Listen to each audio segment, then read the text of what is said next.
Mairie de Tours, 16 mai 1981.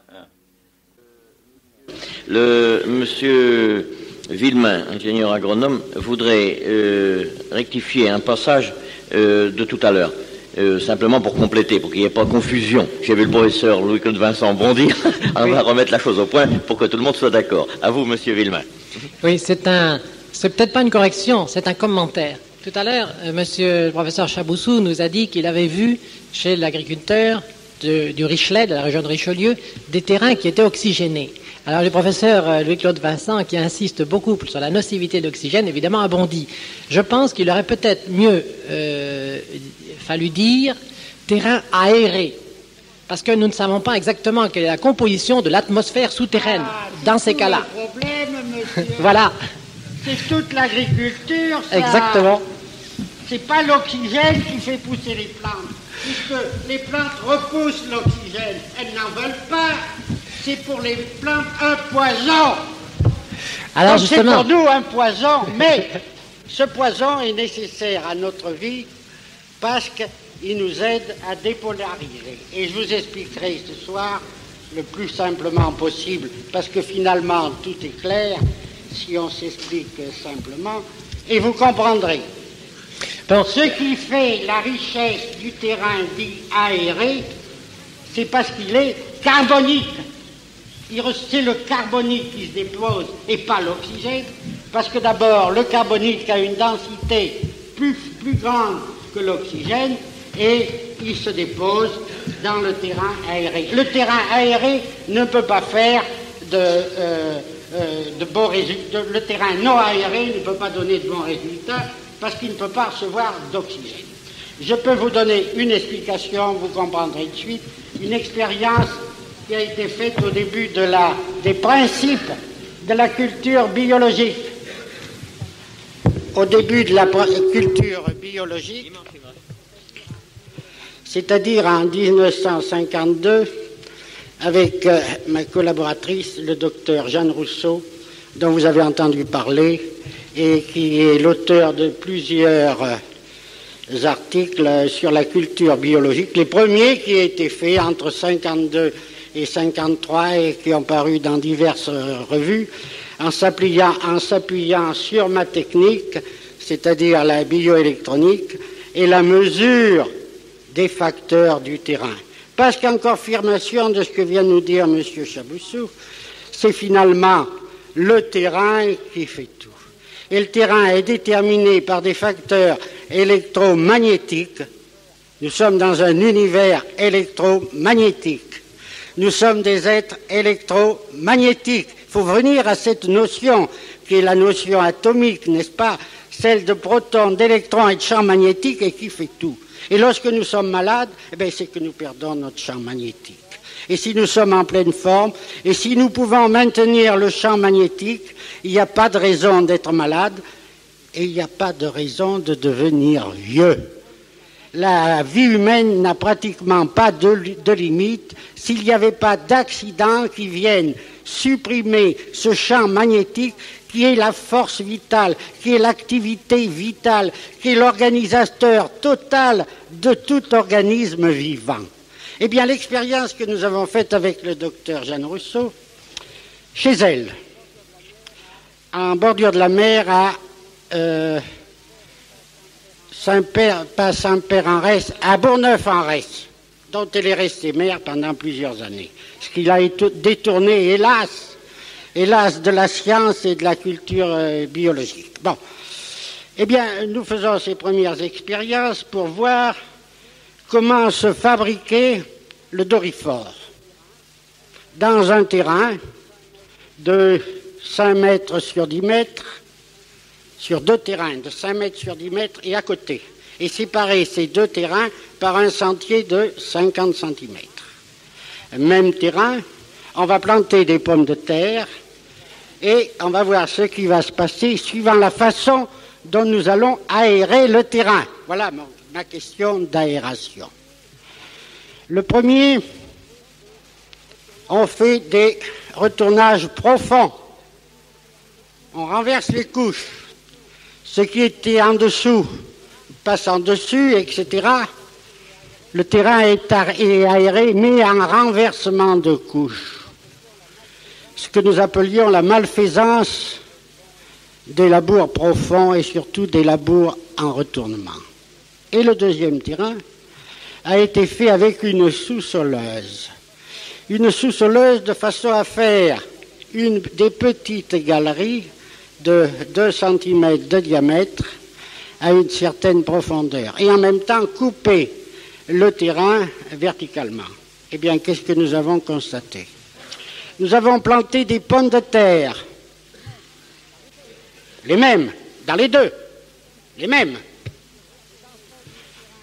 Et dans celles où le terrain a été retourné et où ce qui était anaérobie est devenu aérobie et ce qui était aérobie est devenu anaérobie, par renversement de ces couches et de la flore microbienne, parce que c'est finalement la flore microbienne qui fait toute la richesse de la vie d'un terrain.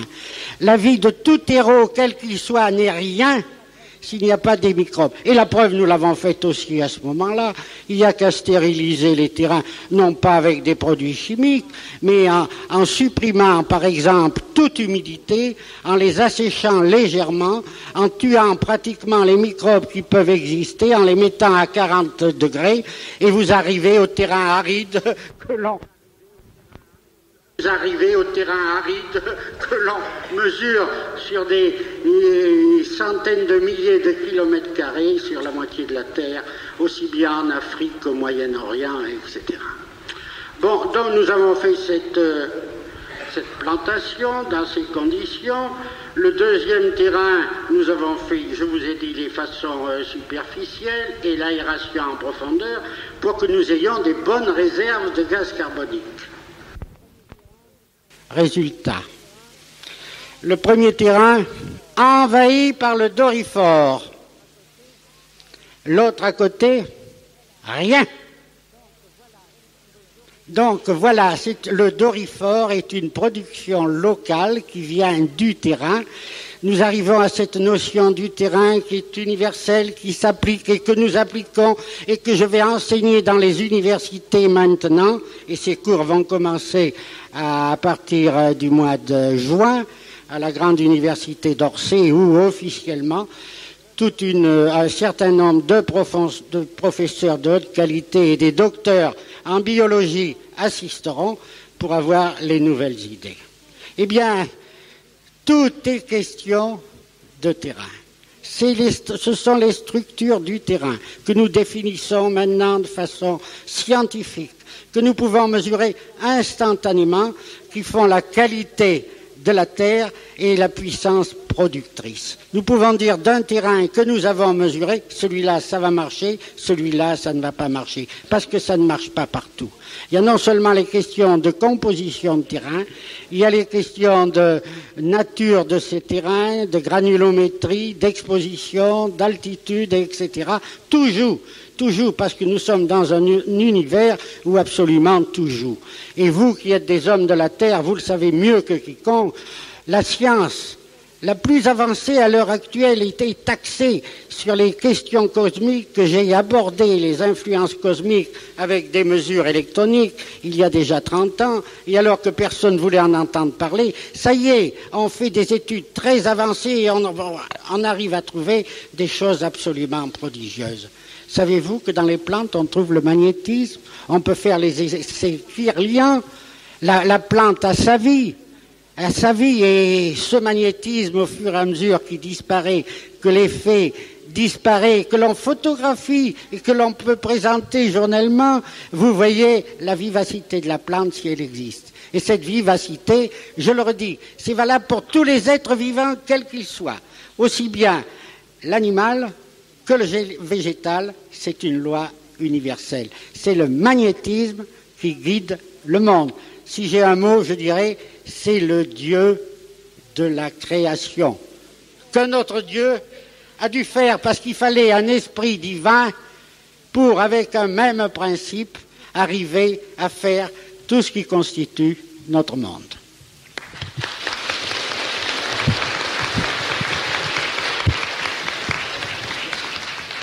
Merci, monsieur le professeur Louis-Claude Vincent. Hier, nous...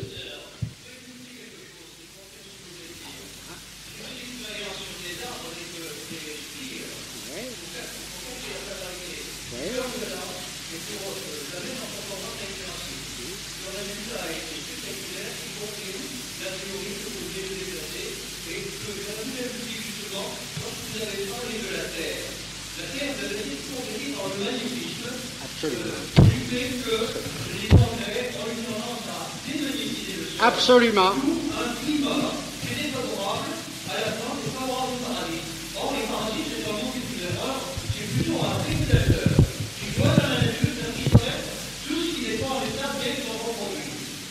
Merci. Et à l'appui de ceci, j'ajouterai, n'oubliez pas, messieurs, que vous êtes dans un pays, la France, qui est le plus favorisé du monde, au point de vue terrain, au point de vue culture, au point de vue eau.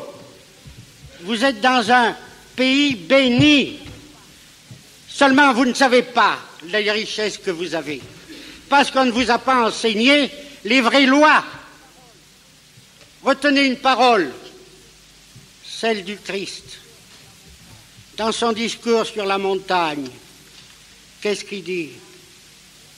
Étroite est la porte, resserrez le chemin qui mène à la vie, mais il en est peu qui les trouvent. Eh bien, retenez cette parole. Ce sont des secrets, tous les secrets sont dans la terre. Ce qu'il n'y a pas, c'est la connaissance, et la vraie connaissance. Or, on a fait une fausse biologie, on a fait une fausse science de la vie, et c'est pourquoi je me révolte depuis 50 ans, et je vois maintenant, par des élites qui ont des moyens formidables, avec des microscopes électroniques, qui voient les virus, qui voient les performations, qui voient les perturbations, et qui viennent me trouver en me disant « toutes vos théories sont confirmées, magnétisme, etc. » Nous tenons là la clé de quelque chose de formidable. Nous allons vers un âge nouveau. Non seulement nous aurons un nouveau président, mais nous avons un nouveau monde, messieurs.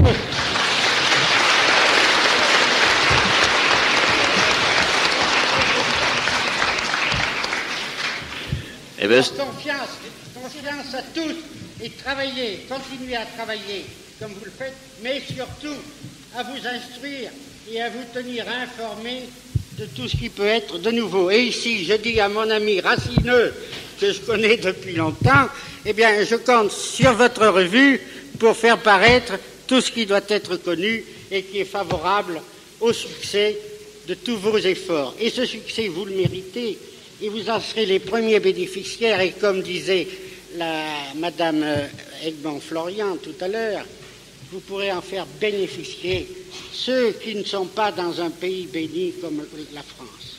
Mais il y a un autre problème qui se posera, c'est celui de l'utilisation de ces produits et de la préparation. Et là, c'est un autre problème qui mérite aussi d'être traité, mais enfin, ce n'est pas l'objet ici, mais la solution est également trouvée. Il faut revenir, supprimer toutes ces solutions de mort qui nous ont été imposées, comme les vaccinations, qui nous ont déchus, qui nous ont martyrisés, qui ont créé chez nous des maladies dont tout le monde a peur et a honte, soit les thromboses, soit les infarctus, soit les cancers, soit les maladies mentales, soit les enfants inadaptés, et il y en a de plus en plus. Songez qu'en France, depuis le pasteurisme, depuis que nous faisons les vaccinations, nous avons près de 2 millions d'enfants inadaptés. Bien sûr, il faut que la collectivité s'en occupe, mais ils ne sont pas venus par l'opération du Saint-Esprit. Ce n'est pas une question d'hérédité, c'est une question de pollution de nous tous lorsqu'on est vacciné. Nous sommes des êtres pollués. Et à ce moment, nous donnons une vie qui est polluée.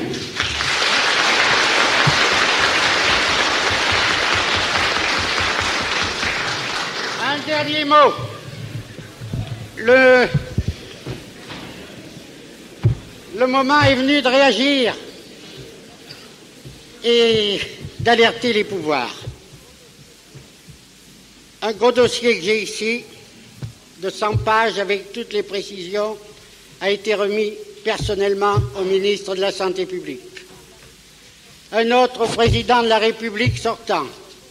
Et une plainte a été déposée auprès du ministre de la Justice, garde des Sceaux, pour massacre des populations.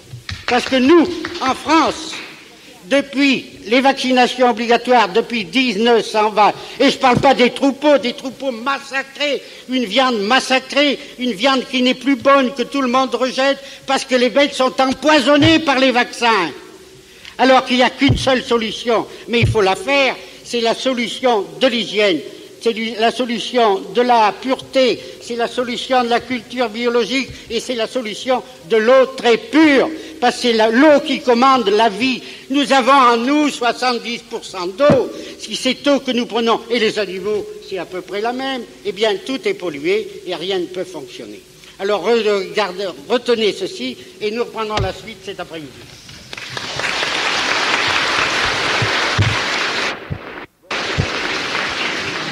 Bon, on va s'alimenter biologiquement. Vous avez été très disciplinés ce matin. Je vous demande d'être très disciplinés cet après-midi. Nous allons au vin d'honneur. Il y aura un représentant de la municipalité qui nous fera sans doute un petit exposé. Je vous demande du silence tout à l'heure pendant l'exposé. Et puis à 14h30, vous reprenez vos places pour le début de l'après-midi. Merci, bon appétit.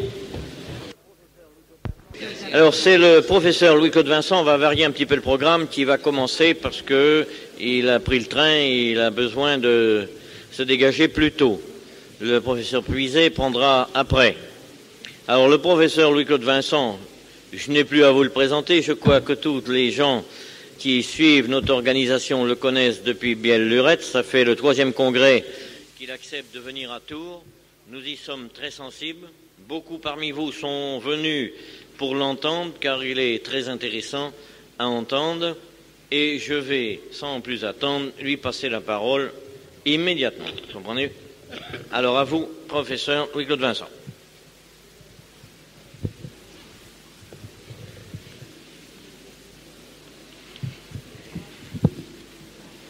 Mesdames, Mesdemoiselles, Messieurs, comme je vous l'ai promis, nous allons parler de la vie et de tout ce qui peut la perturber et pourquoi elle se trouve perturbée. Je tâcherai de vous donner des explications qui résultent des plus récentes recherches actuellement en cours, obtenues d'abord par les mesures bioélectroniques que je pratique et confirmées par des laboratoires officiels de haute recherche, aussi bien en France qu'en Amérique. Si bien que ce que je vais vous exposer ne correspond pas à des vues personnelles, bien qu'elles soient personnelles, mais à des vues qui deviennent réalité universelle et admise bientôt, j'espère, par l'unanimité, puisque déjà j'ai une série de conférences à effectuer, non seulement à l'université de Paris-Sud, Orsay, 4 séances de 4 heures, à des docteurs en biologie moléculaire, à leurs professeurs et aux médecins qui seront invités à se documenter sur les nouvelles possibilités de prévision et de détection précoce des maladies qui actuellement augmentent sans aucun arrêt et hantent le devenir de l'humanité. Je veux parler des thromboses, tous les troubles circulatoires, infarctus, cancer, maladies mentales, sans oublier l'enfance inadaptée qui est le produit d'une chair qui est mal équilibrée.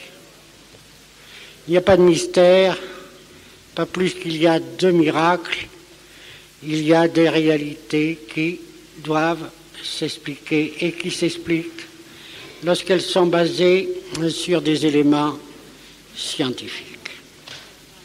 Ces éléments scientifiques sont simples, je dirais presque enfantins.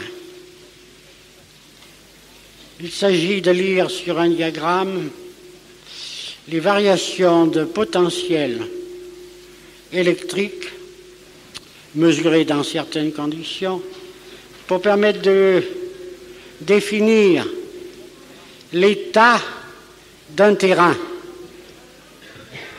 Et l'état d'un terrain, c'est non seulement le terrain des vivants, des humains, des biologiques ou des animaux, chacun variant suivant l'espèce animale, bien sûr, mais aussi le terrain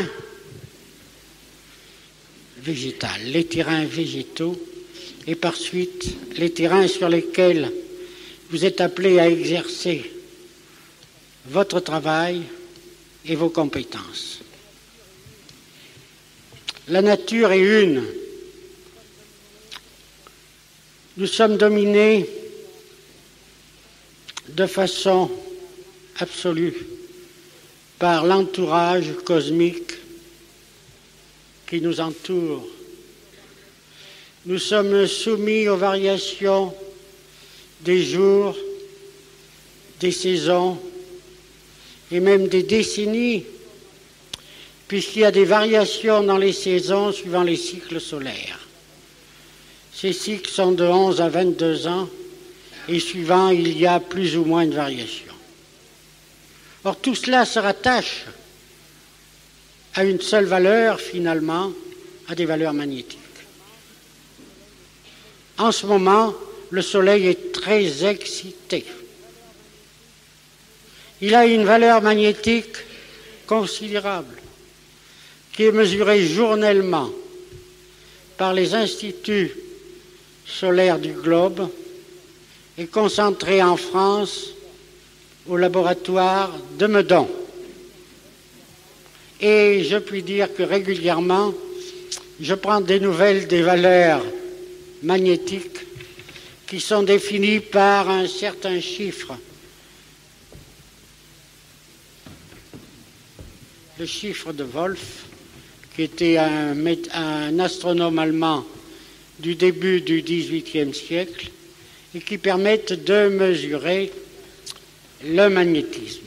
Eh bien, ce magnétisme est actuellement 2 à 3 fois plus fort que le maximum du magnétisme solaire. Or, on a toujours constaté au cours de l'histoire, et je me suis profondément documenté sur ces points, on a toujours observé qu'il y avait des calamités publiques, des épidémies, des catastrophes suivant certaines normes. Or, chaque fois que l'on a ces dates et qu'on peut les référer au magnétisme, on voit que toujours cela correspond à un maximum de magnétisme. Donc ce magnétisme a une importance très importante, a une importance capitale, je dirais, a une importance capitale dans tous les phénomènes que nous avons à subir et que nous subissons, que nous le voulions ou non, dans notre propre organisme et dans notre santé. Ce qu'il faut dire, c'est que ces organismes sont plus ou moins influencés suivant qu'ils sont diamagnétiques ou paramagnétiques. Il y a des gens qui ressentent immédiatement les variations de magnétisme qui peuvent se produire extérieurement par des douleurs, des troubles, etc. Ce sont les paramagnétiques. Il y a par contre ceux qui sont en très bonne santé et qui sont diamagnétiques et qui possèdent ainsi une espèce d'immunité naturelle qui veut que lorsque le magnétisme est fort, le diamagnétisme soit faible. Il y a une compensation, une loi biologique qui est valable pour les hommes, pour les animaux. Et alors comment faire? Comment être diamagnétique et comment être paramagnétique? Voilà la grande loi. Eh bien, vous serez diamagnétique, c'est-à-dire en immunité naturelle, sans médicaments, sans vaccins surtout, sans vaccins qui sont des poisons violents et qui vous rendent immédiatement paramagnétique est proposé au cancer, aux thromboses et à tous les troubles.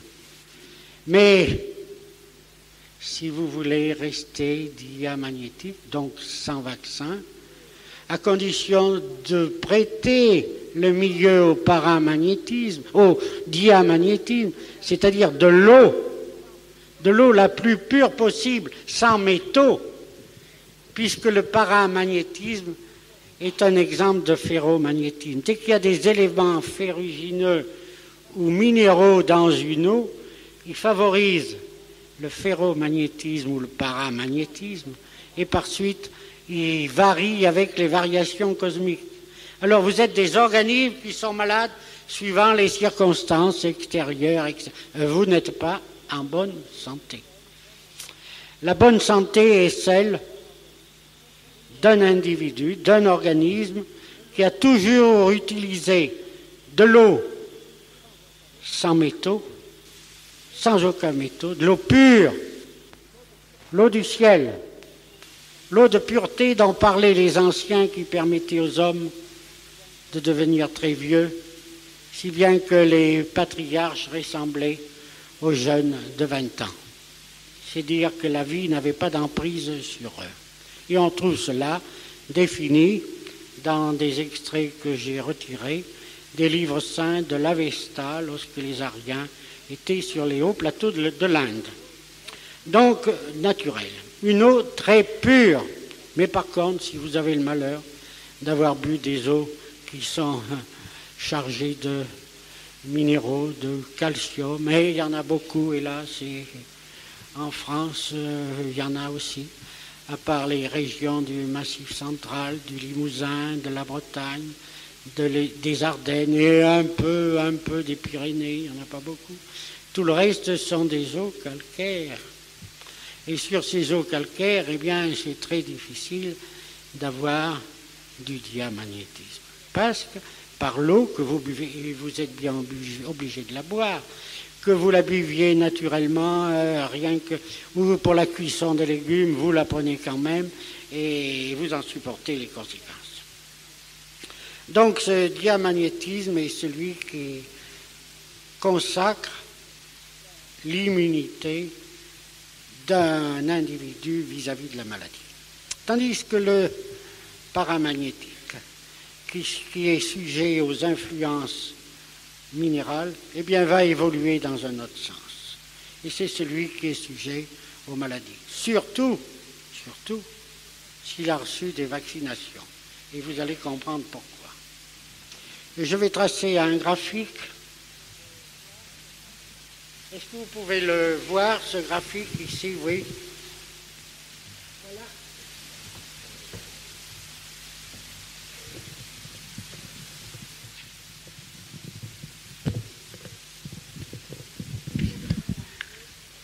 Je fais une croix. Une croix au milieu, la santé. Et tout autour, c'est le terrain. Ce n'est pas de mon invention, remarquez. Je ne prends pas à César ce qui est à César. Ce n'est pas moi qui ai inventé ça.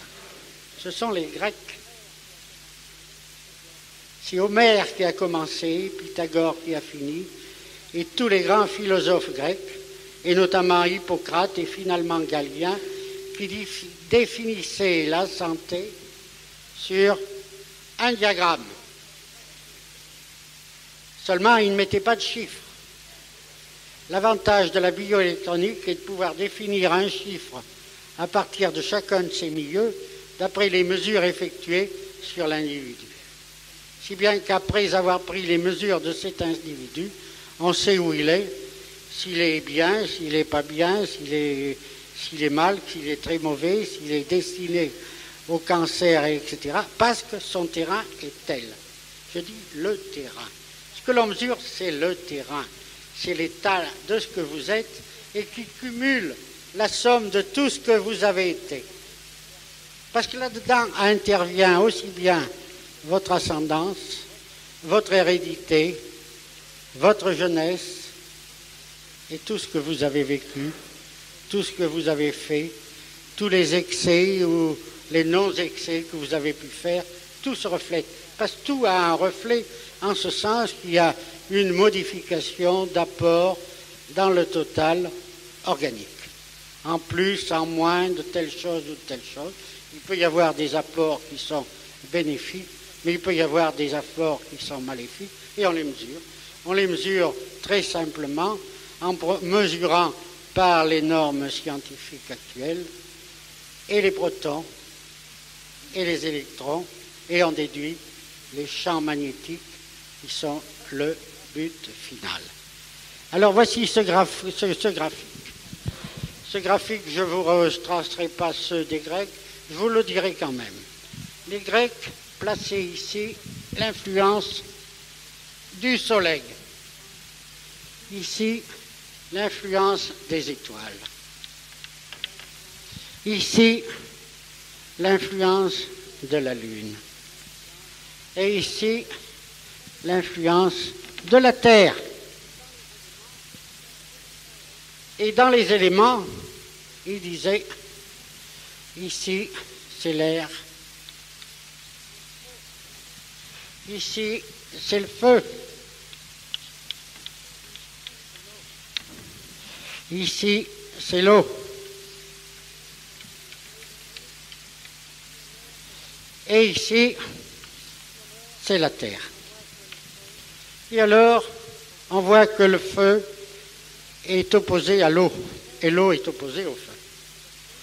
L'air active le feu et donne le chaud. Tout ça est très rationnel.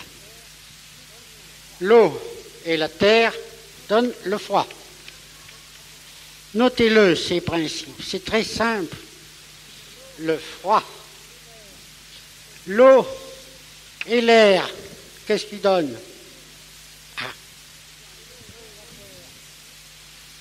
Et le feu et la terre? Eh bien, l'eau et l'air donnent l'humide.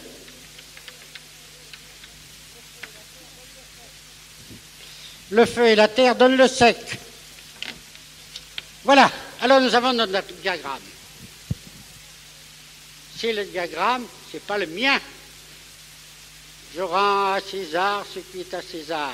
C'est aux Grecs. Tous les philosophes grecs, toute l'Antiquité. Platon, Socrate, peu importe, j'ai fait la liste, tous, ils sont tous là-dedans. Plus ou moins revendique ceci, on revendique cela, nous n'avons pas la querelle, le résultat. Eh bien, la bioélectronique permet de justifier tous ces points-là.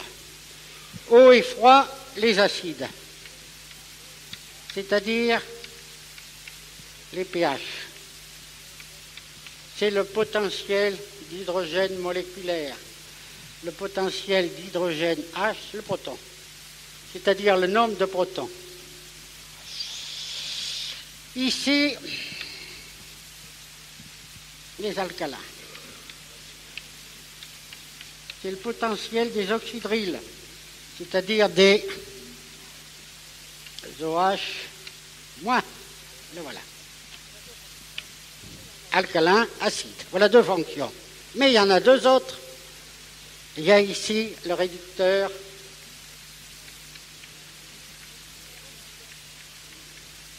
Et ici, il y a l'oxydé.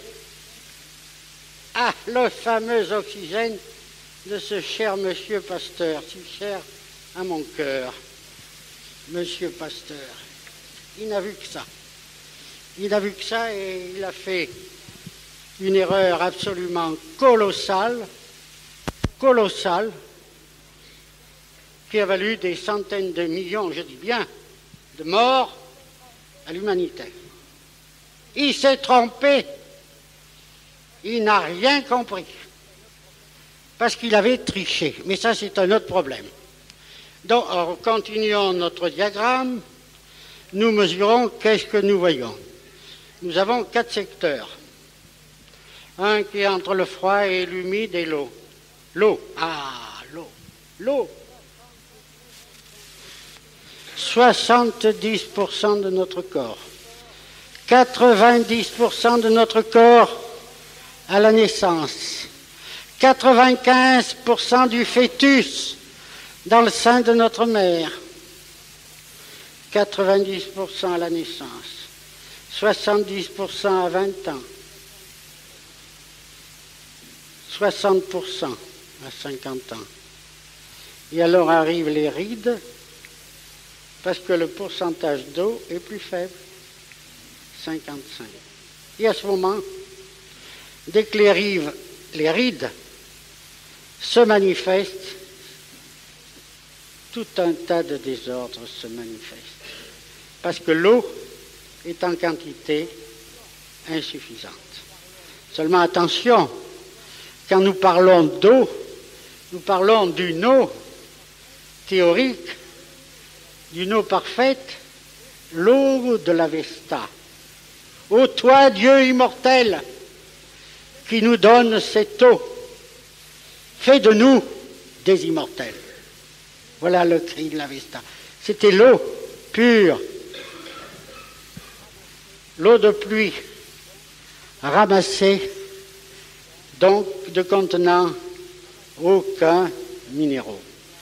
Ramassée suivant certains cérémonials que je n'ai pas le temps d'expliquer ici. Mais enfin, l'eau divine, l'eau du ciel. À Sumer, c'est le même cri. C'est le même cri que l'on retrouve dans toutes les archives de cette période de l'humanité. En Égypte, l'eau pure, mais ils n'avaient que l'eau du Nil.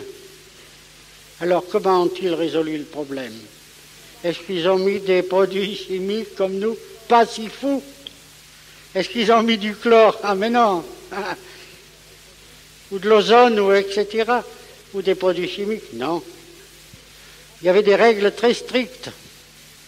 On prenait l'eau du Nil, mais l'eau du Nil avait parfois des suspensions. Alors on imposait de prendre l'eau aux vendeurs d'eau qui étaient accrédités et qui, dans des grandes terrines de 1 mètre de hauteur, prenaient l'eau dans le Nil et la purifiaient avec un produit naturel, avec du lait d'amande. Sur cette eau qui pouvait être trouble, le lait d'amande était répandu et ce lait d'amande faisait un voile qui descendait et qui, au bout d'une heure, donnait une eau absolument remarquable et pure.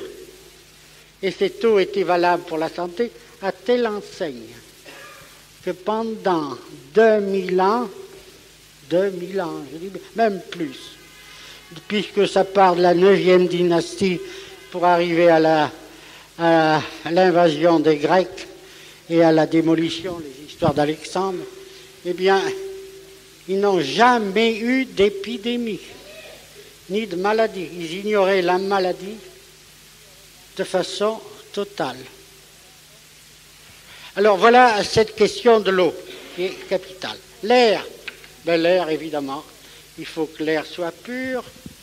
Le feu, il faut qu'il soit naturel, il faut que ce soit le feu du soleil. Et la terre, eh bien la terre, il faut qu'elle soit ce qu'elle est, et cela peut varier suivant les régions.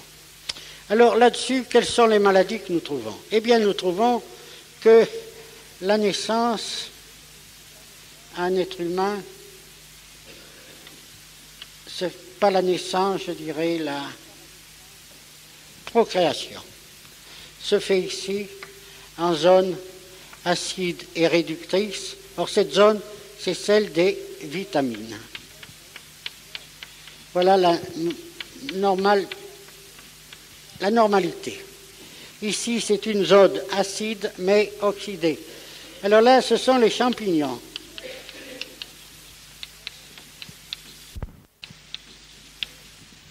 Ici, c'est la zone alcaline et oxydée. Alors là, ce sont les virus.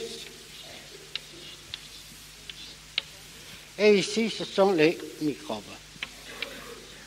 Et dans chacune de ces zones, nous allons trouver les maladies correspondantes. La zone des maladies à microbes, la zone des vitamines, la zone des champignons, la zone des virus. à première vue, celui qui n'est pas informé vous dit, mais la tuberculose, où elle est? Ah ben, elle est ici, la tuberculose. Très facile. 28 DRH. Je vous donne les chiffres. Ils sont mesurés. 28 DRH et 6,8 de pH. Mais ce n'est pas un champignon. Eh si, c'est un champignon, la tuberculose. C'est un champignon qu'on a pris, c'est le tuberculis, le fameux champignon qui fait des cavités dans les poumons. C'est une truffe. Au point de vue de la catégorie des champignons, c'est des truffes. Ce sont des truffes qui prospèrent en milieu humain et qui font la tuberculose. Et comment se fait-il que le 19e siècle a été bourré de tuberculose? Tout le monde devenait tuberculeux, c'était le monde des tuberculeux. Pourquoi? C'est très simple.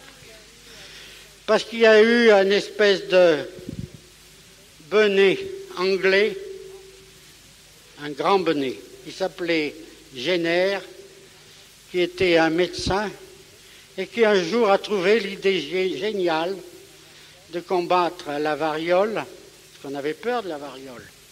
La variole, ça défigurait. Seulement, on n'avait pas vu que la variole venait des eaux ultra polluées. Mais ça, c'est un autre problème. Alors, on cherchait qu'à guérir au lieu de prévenir. Alors que la véritable médecine est celle que je veux. Celle que j'entends enseigner, c'est la prévention et pas la guérison.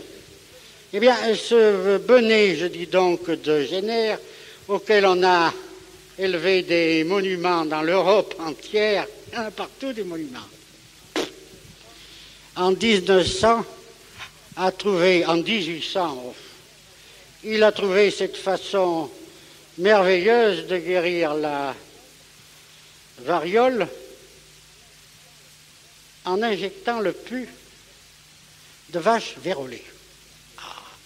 Et pourquoi? Eh bien, parce que ce médecin Benet avait appris qu'en France, je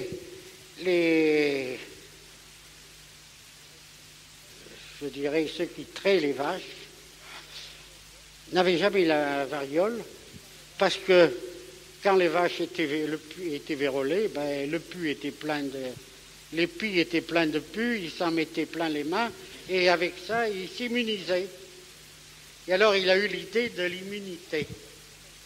Et alors, il a fait ce vaccin qui a été considéré comme la dernière merveille du monde en 1800, à telle enseigne que notre grand homme historique, le premier consul, Bonaparte, merveillé, et pourtant il n'admirait pas les Anglais beaucoup, et il clame la gloire de l'Angleterre qui a enfin trouvé un moyen de supprimer la vérole, la variole, et les défigurations qu'elle progressait, en injectant le pus de vache vérolée. Une idée de génie. On a élevé des monuments, etc., bienfaiteur de l'humanité. Immédiatement, Napoléon demande à se faire injecter le fameux pus des vaches vérolées, et ça va très bien, et il dit que dès qu'il aura un fils, il va immédiatement le faire véroler. Oui, c'est pour dire.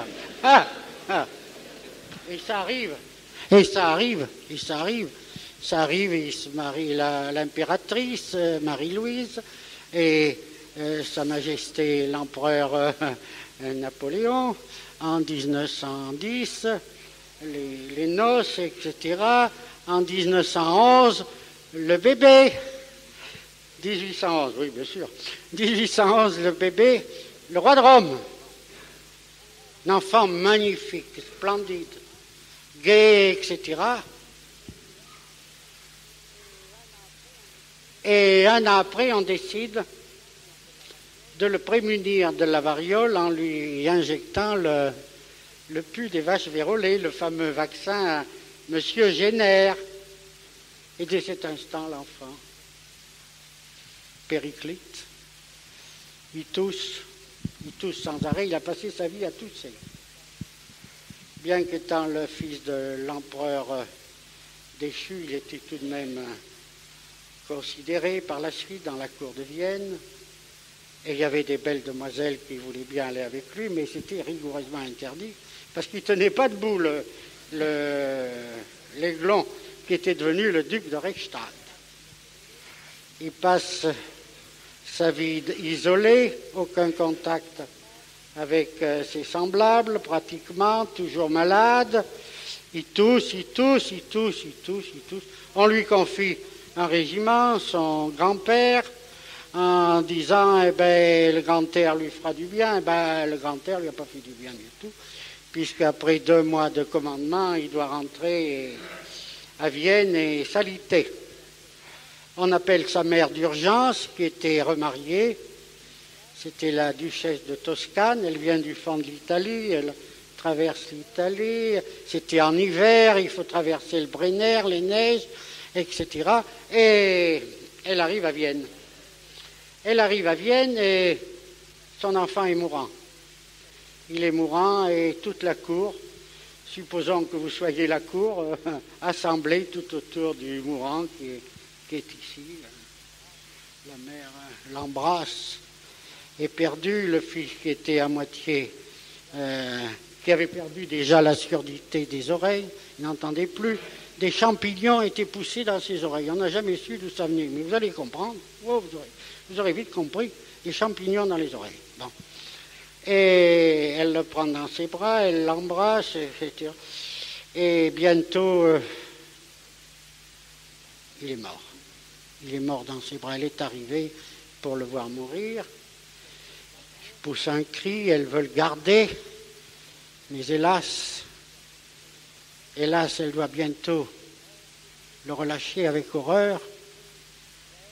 Il est devenu tout vert. Et déjà, il sent la mort, il est empuanti. Fait l'autopsie le lendemain. Les poumons étaient bourrés de tuberculis, ce fameux champignon venu du germe agénaire qu'il avait pris sur le pus des vaches vérolées et avait prospéré pendant 21 ans. Et Napoléon, à son tour, 25 ans après avoir mouru à Sainte-Hélène, n'a jamais su ce que c'était, mais c'était la suite de son vaccin. Et les fils de Jenner et Jenner lui-même et de ses collaborateurs, ils sont une dizaine, ils sont tous morts dans les 20 ans de tuberculose, ce que personne n'a dit et que j'ai retrouvé grâce à mes enquêtes de recherche sur l'origine des maladies. Et voilà un fait très précis. Alors, on avait cultivé par cette fameuse vaccination, on avait ensemencé sur chair humaine des champignons de la tuberculose qui sont de la famille des truffes, Mycobacterium tuberculis. Et bien ensuite, Pasteur, qui était jaloux, qui à ce moment ignorait toutes de ces histoires, cette grande andouille de Jenner, Pasteur qui voulait faire le grand savant, eh bien a voulu faire des vaccinations. Et alors les vaccinations, il les a truquées. D'abord, les vaccinations ont été faites sur des moutons, c'était pas sur des hommes. Elles ont été faites à Pouilly-le-Fort, et nous allons bientôt fêter, nous verrons de quelle façon nous allons le fêter, le centenaire de l'empoisonnement de l'humanité par les vaccins. Et alors là, on a commis un crime contre l'humanité et contre la science, en faisant des vaccins dits immunisation par des procédés à la chaleur et à l'air, de microbes qui sont actifs, alors qu'on les a fait, on a obtenu les résultats de 50 moutons préservés de l'injection de la peste, après avoir été immunisés par le fameux vaccin. Mais ce vaccin n'était pas du produit que l'on disait, c'était un vaccin au bichromate de potassium, un poison très violent qui se situe par ici. Par ici, voilà. Or, la peste, où elle se trouvait? Eh bien, la peste, c'était une maladie à microbes, elle se trouvait par ici. Alors, le génie de Pasteur, alors là, il faut lui rendre hommage, c'est qu'il a su voir que l'opposé de cette peste ovine, eh bien, elle se trouvait ici avec le bichromate de potassium, qui est ici. Ici, nous avons la santé. Ici, nous avons le microbe et ici, nous avons le champignon. Et c'est bien ce qui a été fait. Mais ensuite, il y a eu tous les autres vaccins. Alors, les autres vaccins, on les a faits pour combattre les maladies à microbes. Devant ce grand succès fait sur des ovins, on a appliqué aux hommes et on va faire des vaccins, toutes les maladies. Or, les maladies à microbes se trouvent toutes par ici. Donc, pour les combattre, il fallait prendre des vaccins qui se trouvent dans cette catégorie-là. Ce que l'on a fait, et tous les vaccins que l'on peut donner actuellement contre la typhoïde, contre toutes les maladies, contre la polio, etc., tout le reste, sont toutes par ici. Et voilà, c'est par ici. Or, ceci est très grave, parce que dans cette zone à virus, nous tombons sur une zone que je définis ici, la zone des cancers. Les cancers sont ici, voilà. Ça, c'est le début du cancer.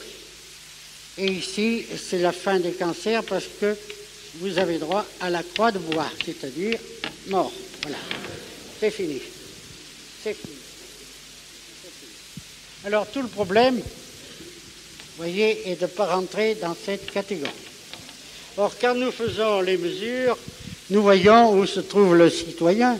Ici, c'est la santé. Vous voyez que de la santé au cancer, il faut très peu de choses. Il faut très peu de choses. Il y a un petit chemin à parcourir, mais il faut le parcourir.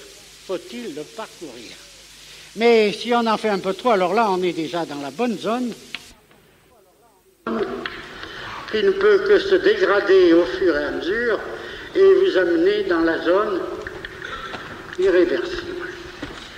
Et ce qu'il faut bien savoir, c'est cette tendance, ce scandale innommable de tous ceux qui s'occupent du cancer. Je parle des grands hôpitaux.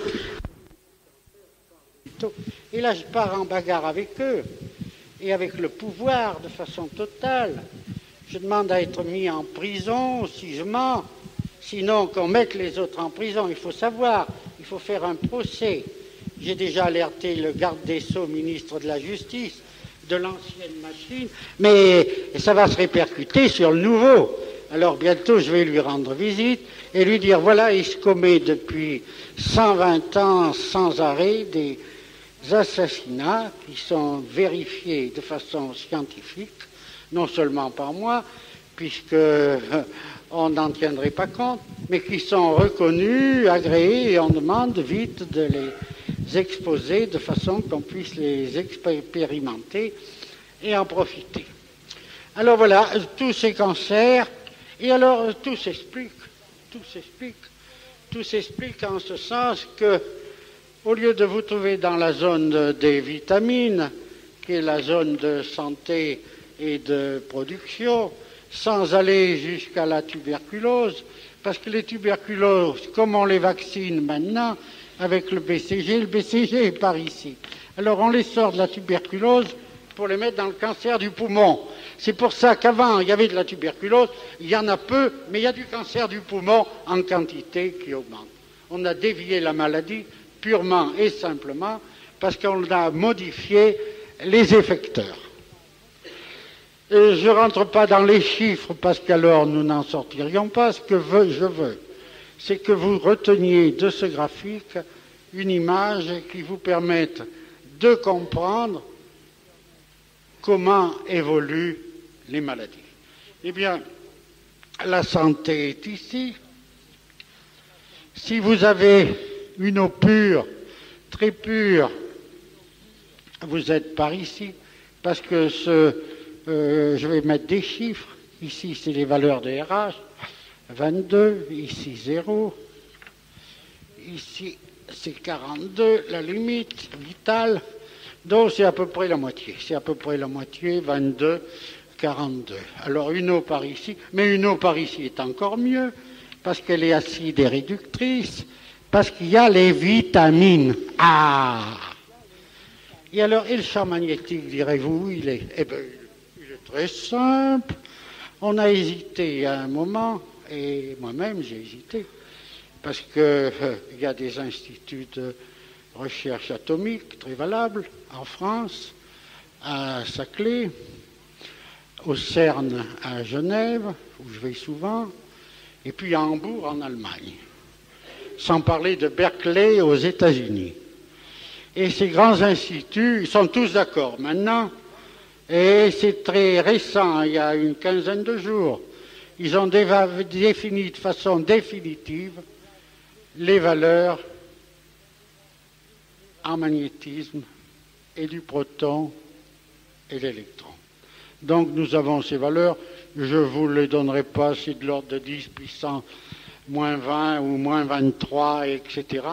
Ce qu'il faut savoir, c'est que c'est le nombre qui compte.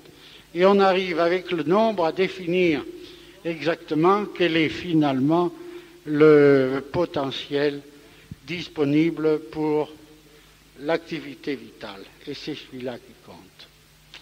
Et ce qui compte, je vous l'ai dit, c'est d'abord l'eau. Voilà. Alors, si au lieu d'avoir une eau ici, vous avez une eau ici, assez bien préférable, une eau qui soit très réduite, mais c'est rare, c'est excessivement rare. Vous en trouvez dans les eaux minérales, mais ce sont des eaux chaudes qui ont un pouvoir réducteur à la source. Elles font un gros effet, mais comme elles sont très chargées en minéraux, elles sont très dangereuses si vous les buvez chez vous, et il faut les éliminer. Ça n'existe pas. De toute façon, vous ne pouvez les prendre que sous le contrôle constant d'un médecin qui vérifie l'état de santé. Sinon, vous risquez les plus graves accidents, parce que ce sont des poisons très forts, toutes les eaux minérales. Alors, nous sommes sur les eaux pures pour la santé, et puis alors nous allons tomber là, ici, pour arriver à la production agricole, et vous allez comprendre. Vous allez comprendre d'abord, puisque vous avez vu la zone du cancer, où elle se tient, elle est ici. Et qu'est-ce qui va contribuer à ce cancer? Il n'y a pas que les vaccins, il y a toute l'alimentation. Si vous avez des engrais chimiques, ouh là là, les engrais chimiques, ils sont tous par là. Alors vous voyez, vous avez de quoi faire. Ils sont fabricants de vaccins, tous. Il n'y a qu'à mesurer. Ne croyez pas que j'exagère, je vous mets bien en position. Ils sont là. Et alors les légumes correspondants, évidemment, ils ne sont pas là, parce que l'engrais qui pollue, ou le produit dont a parlé tout à l'heure le professeur Chamous, c'est ça, que j'appuie entièrement, tout ce qu'il a trouvé correspond exactement à ce que nous avons trouvé par ailleurs, il n'y a absolument aucun doute, c'est évident. Ce qui n'est pas évident, c'est l'incompréhension des pouvoirs publics, c'est-à-dire de l'administration en place qui ne se rend pas compte des dégâts qui sont faits, et il se fie à des choses qui sont périmées. C'est fini, la science avance d'une façon terrible, nous avons maintenant des arguments de force. Si je n'avais pas d'argument de force, je ne serais pas ici, ou je serais un charlatan, il faudrait me ficher dehors à coups de pied dans le derrière, vous comprenez ?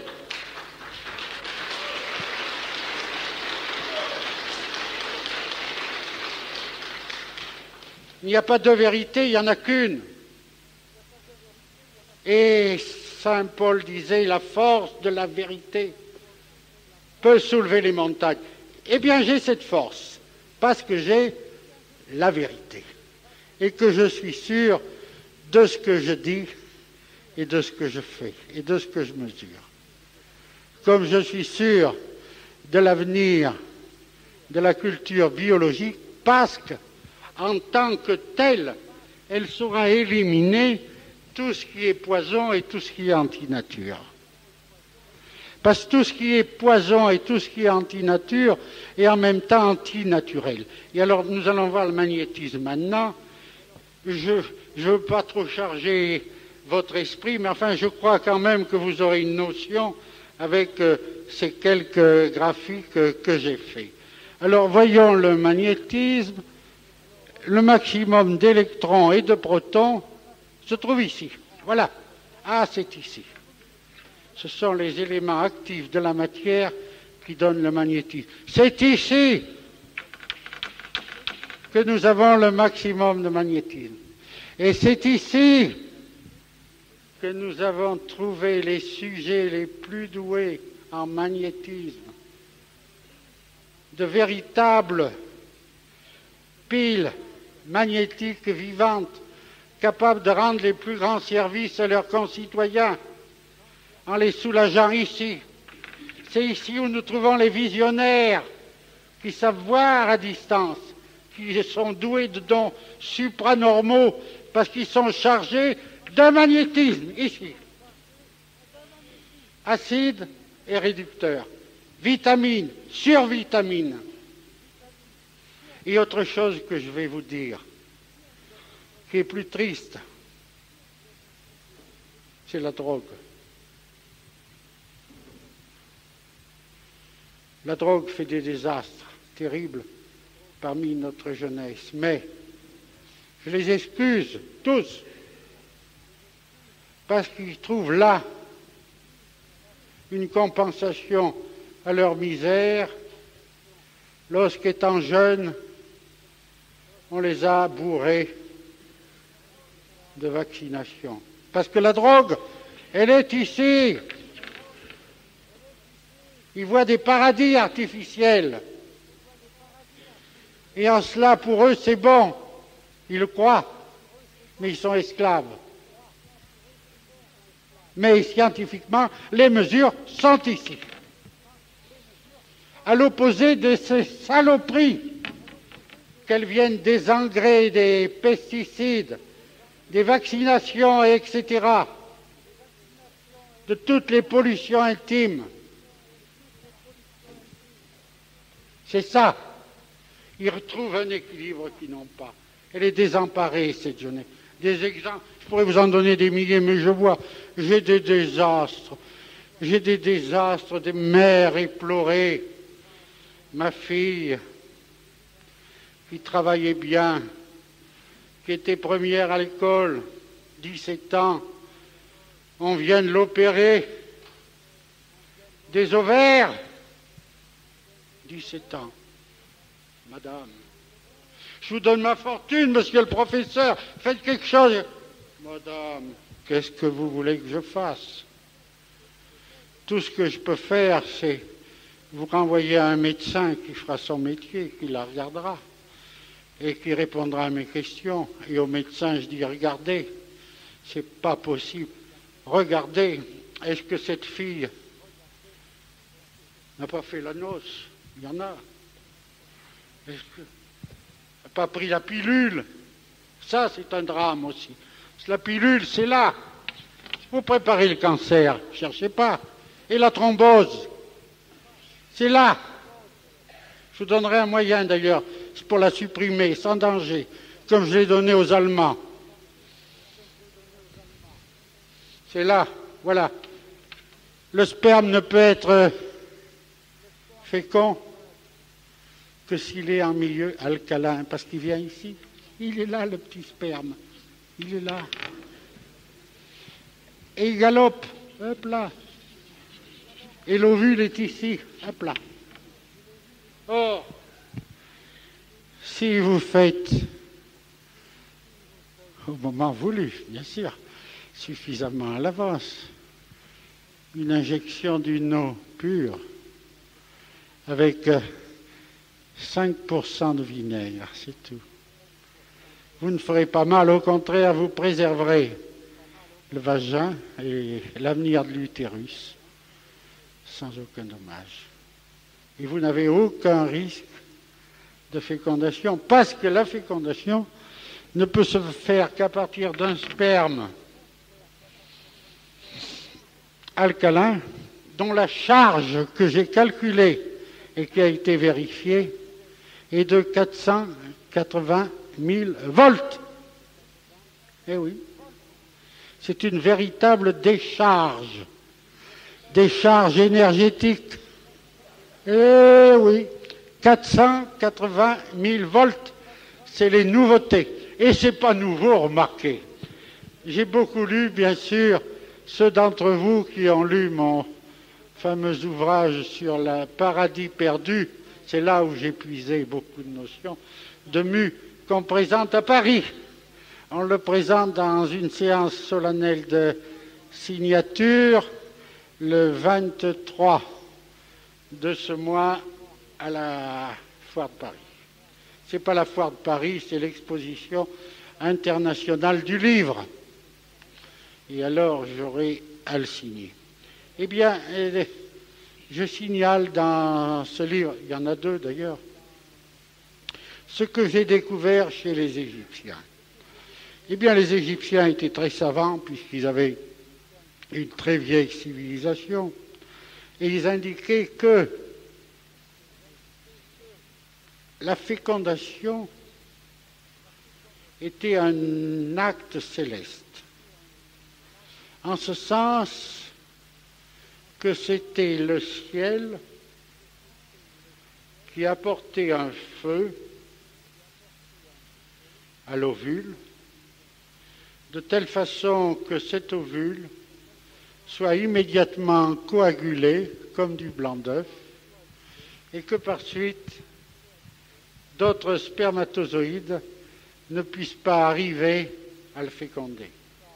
Phénomène qu'on n'avait jamais compris et qu'on ne comprenait pas comment il se faisait que, alors qu'on se trouve en présence de plusieurs milliers et millions de spermatozoïdes prêts à féconder, il n'y en avait qu'un seul qui arrivait à aboutir à féconder. Parce qu'immédiatement, dès qu'il arrive, c'est sa décharge qui coagule comme le blanc d'œuf cuit, coagule immédiatement toute l'enveloppe de l'ovule, si bien que le problème est terminé. Et ensuite, l'ovule, eh bien, elle fait son métier et commence à ce moment-là la division cellulaire parce qu'il a été fécondé.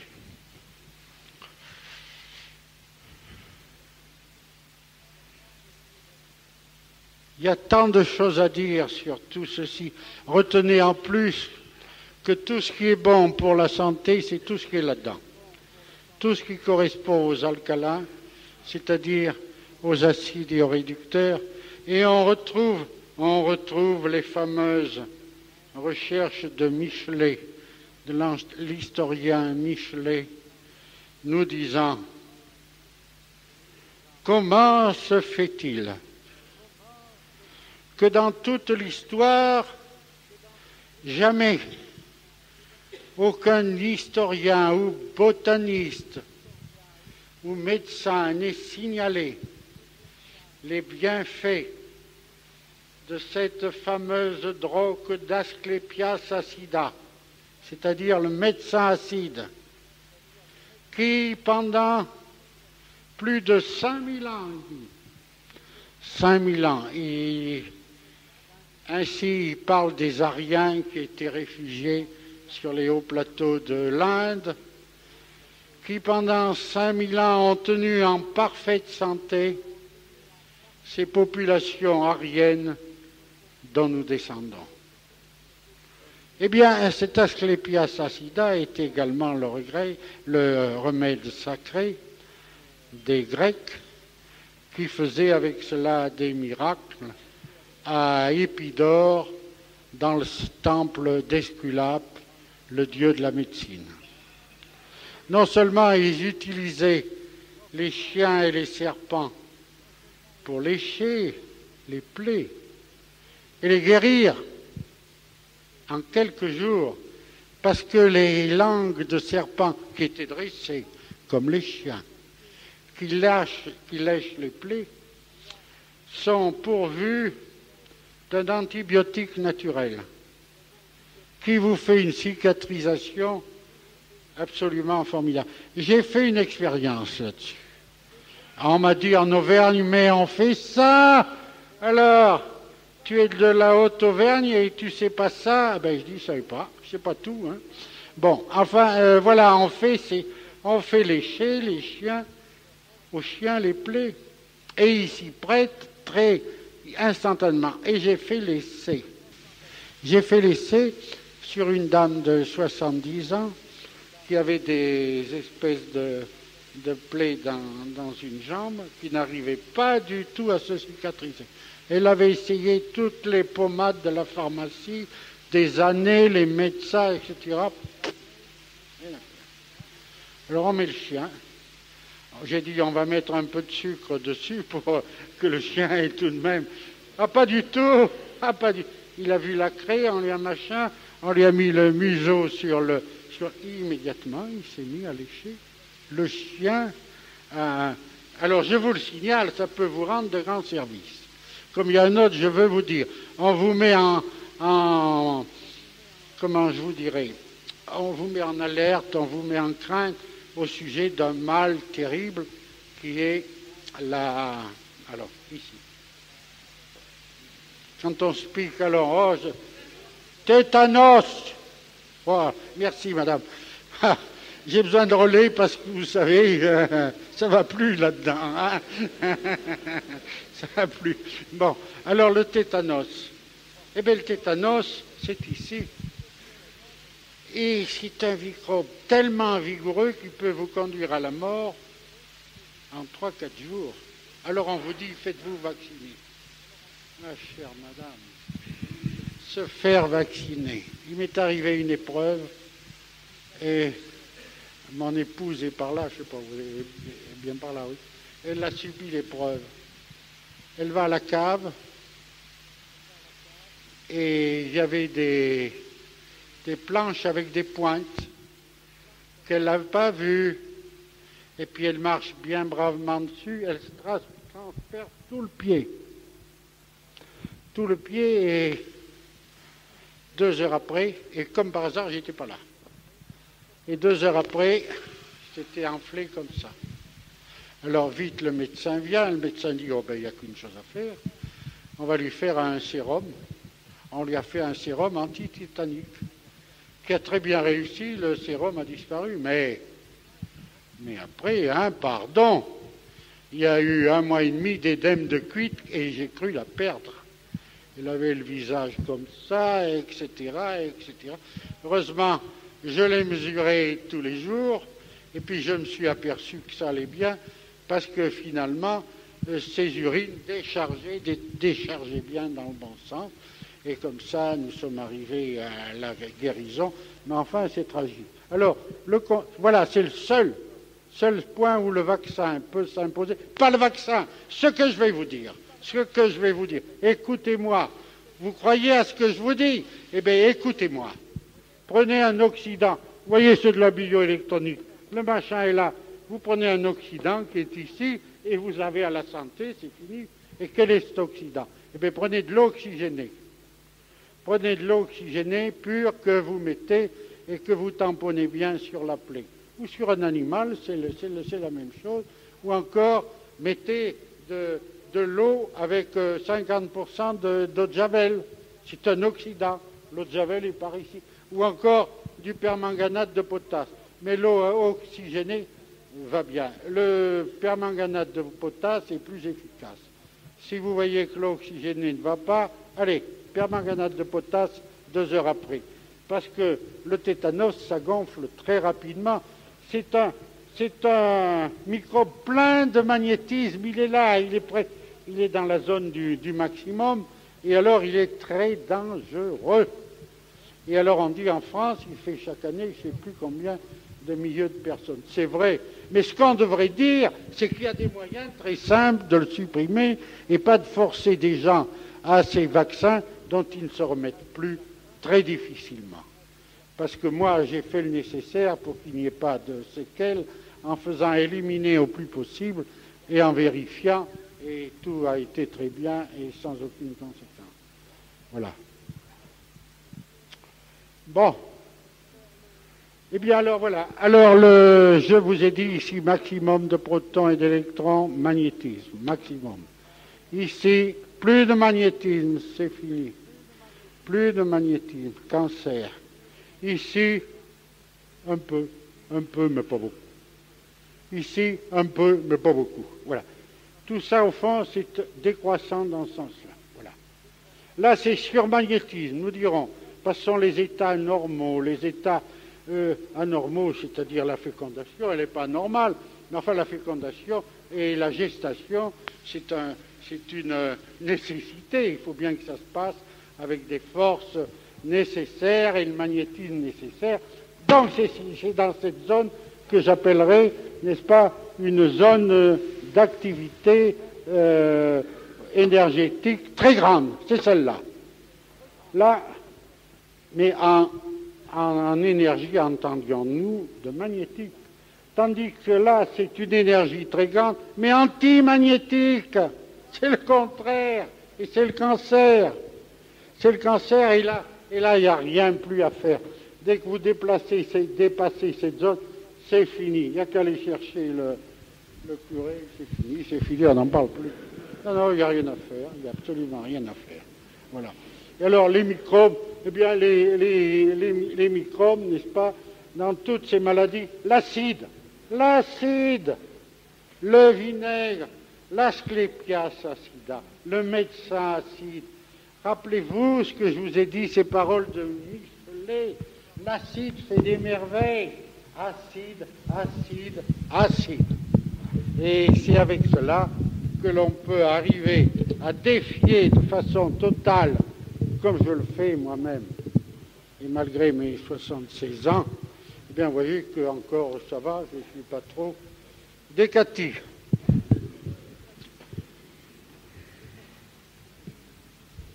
Est-ce que quelqu'un a des questions à poser? Je pourrais continuer, seulement je ne veux pas abuser parce qu'il y a d'autres orateurs. Ah, la rage, ici, là-haut, voilà. Alors là, c'est les engrais, monsieur. Les bêtes deviennent sauvages et toutes les histoires des lapins, la myxomatose, ça a été une fumisterie. C'est depuis que l'on a fait les engrais, on rend les bêtes sauvages enragées, avec des produits comme ça, c'est forcé. Ils sont en haut. Ça vaut rien. C'est dénaturé, c'est suroxydé. Et des suroxydations absolument terribles. Parce que vous voyez, ça varie de 22 à 42. Ne croyez pas que ce soit des chiffres. Ce sont des logarithmes. Alors, pour ceux qui ne sont pas tout à fait au courant des logarithmes, eh bien, ce sont des puissances de 10. C'est-à-dire, vous devez lire 10 puissance 42, comme vous devez lire 10 puissance 22. Et ici, vous devez lire 0. Voilà. Les distorsions qui se produisent sont absolument énormes. Dans le système végétal, sur la Terre, c'est la même chose. La Terre est un organisme vivant. Il est un organisme vivant tant qu'il est vivant. Et pour qu'il soit vivant, il faut qu'il ait une vie microbienne. Ne croyez pas ce qui fait... Quand on mettait du fumier sur la Terre, qu'est-ce que c'était? C'est pas le fumier qui faisait l'amélioration de la Terre. Il contribuait en ce sens qu'il activait, il donnait une nourriture à la vie microbienne. C'est la vie microbienne qui agit. C'est elle qui fait tout. C'est elle qu'il faut conserver. Vous devez la conserver comme un trésor, parce que c'est elle qui a la puissance. Et quelle puissance dynamique! N'est-ce pas? La nature a fait ce phénomène de pouvoir manifester des énergies fantastiques avec presque rien, avec des forces à froid. Et enfin, n'oubliez pas l'importance du cosmos. Nous sommes des organismes, et je finirai là-dessus, mais il faut que je vous le dise, négantropiques. Qu'est-ce que ça veut dire? ça veut dire que nous échappons au deuxième principe de la thermodynamique qui correspond à l'entropie. Ça veut dire que si nous calculons l'énergie que nous dépensons, eh bien nous nous apercevons qu'elle est 3 fois supérieure à celle que nous avons mangée par la nourriture. Alors d'où vient-elle? De Dieu le Père, du cosmos. La physique nous apprend maintenant tous les bombardements, ces énergies ondulatoires qui nous traversent sans arrêt. Et si nous ne les avons plus, nous sommes perdus. Essayez, mettez 10 lapins dans une cave et dans des cages en plomb de 10 cm d'épaisseur. Vous verrez combien de temps ils vivront. Ils en ont pour 8 jours, puis ils seront morts. Ils seront morts, ils ne peuvent pas vivre. Et vous leur donnerez toute la nourriture qu'il faut. Vous leur donnerez l'éclairage, vous leur donnerez tout ce qu'il faut, mais il leur manque le cosmique. Nous sommes des êtres négantropiques, c'est-à-dire que notre activité dynamique est une négation de l'entropie, c'est-à-dire de la loi de dégradation de l'énergie. Dans les systèmes matériels, c'est différent. Vous avez une auto. Bon, il faut qu'elle ait une énergie de 20 chevaux pour faire un travail de 15 chevaux. Il faut que l'énergie soit supérieure. Donc elle a un rendement de l'ordre de 75%. Tandis que nous, eh bien nous développons des énergies qui sont 2 à 3 fois supérieures à celles que nous avons pu obtenir par l'alimentation. Et c'est en ce sens que nous sommes des négantropiques. Mais ça, c'est l'état de bonne santé. Le jour où la négantropie n'existe plus, nous sommes perdus. Et elle n'existe plus dès que nous n'avons plus de magnétisme. Et c'est la mort. Et c'est la mort. Voilà, je crois que je vous ai dit l'essentiel. Si vous avez d'autres questions, posez-les-moi.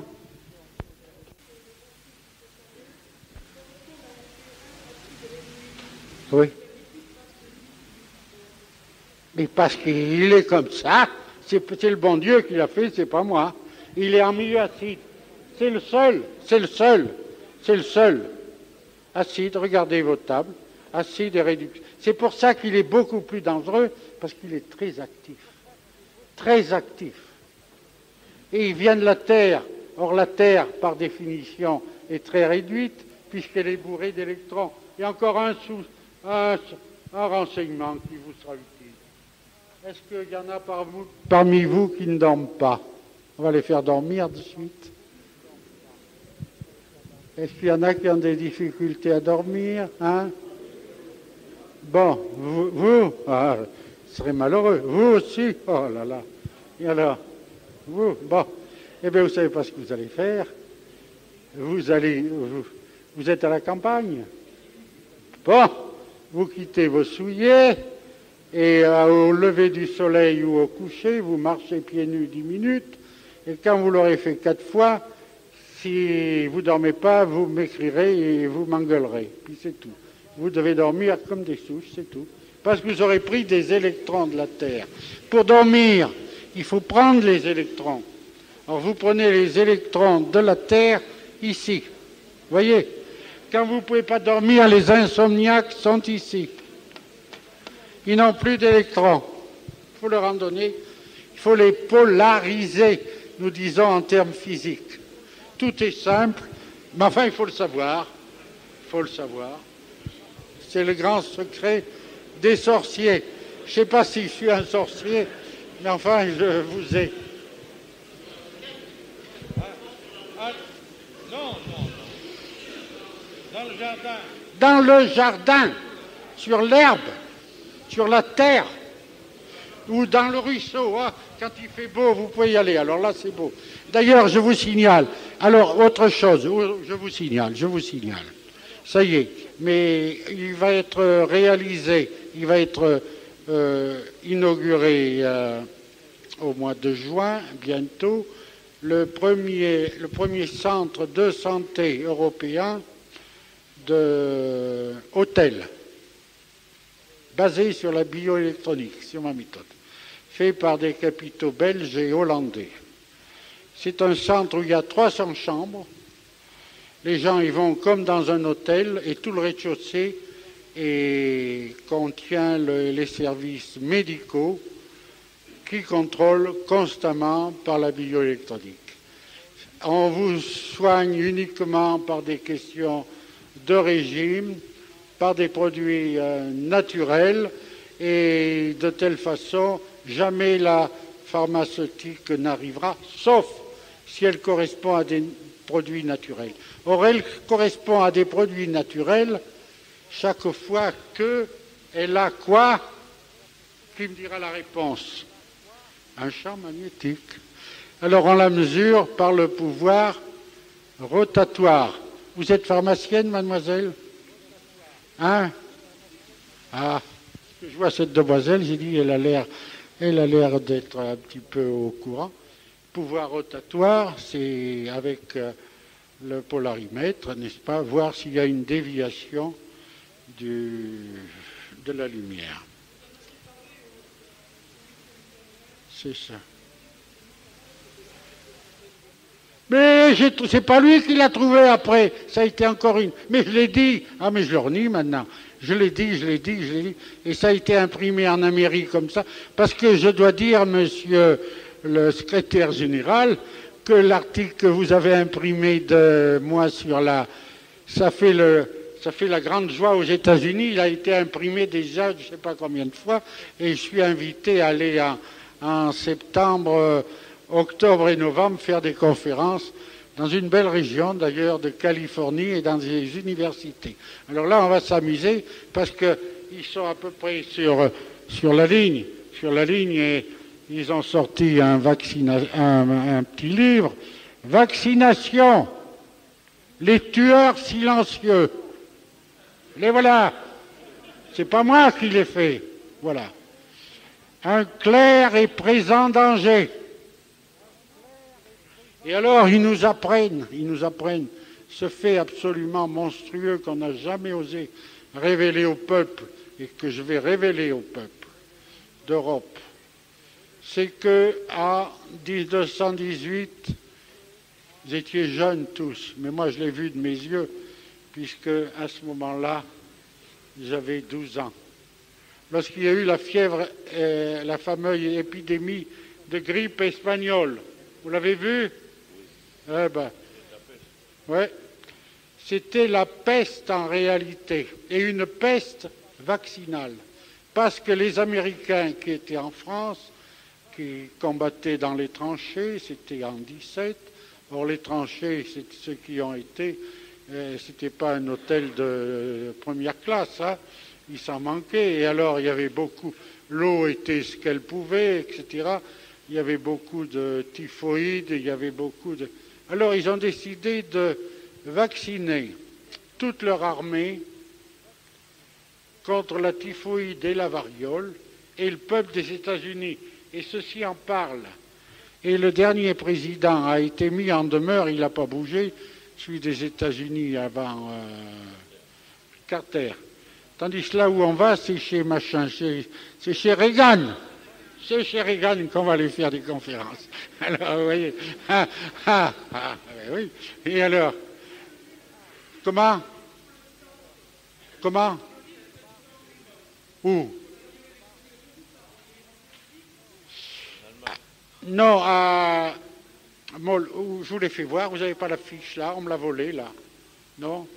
C'est pas vous qui avez la fiche? Je sais pas. Écoutez, laissez-moi un bout de papier, je vous l'enverrai. Laissez-moi votre adresse, marquée dessus le centre, etc. Voilà. Oui, alors je voulais vous dire autre chose. Oui, il y a eu ce centre, et puis il y a eu une dernière chose. Oh, je ne peux pas tout vous dire, mais enfin, qu'est-ce qu'il y a encore?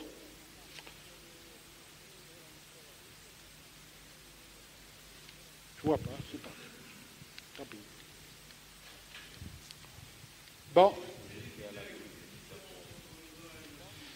Comment? Ah, vous pouvez prendre aussi bien le cidre est très bon que bien. Oui, oui. Eh bien, écoutez, si vous avez des troubles stomacaux, si vous avez de façon à vous acidifier raisonnablement et sans excès, il suffit de très peu.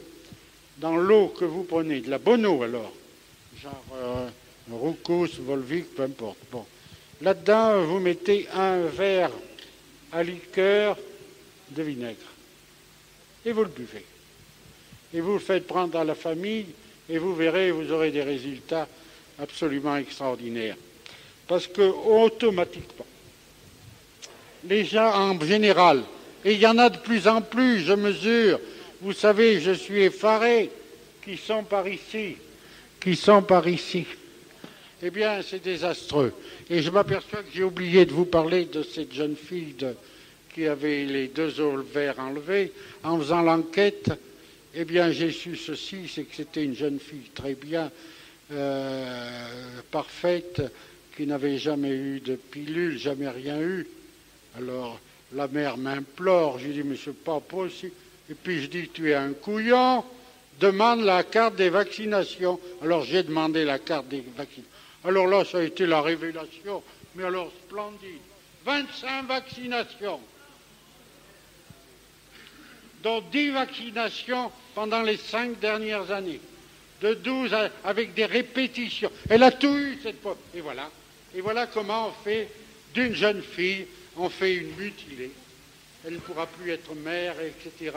C'est absolument un désastre. Et c'est ça qu'il faut combattre. C'est inadmissible, absolument inadmissible. Et alors, évidemment, vous avez des gens là-dessus qui ramassent des fortunes incommensurables, mais ça, on s'en fiche éperdument.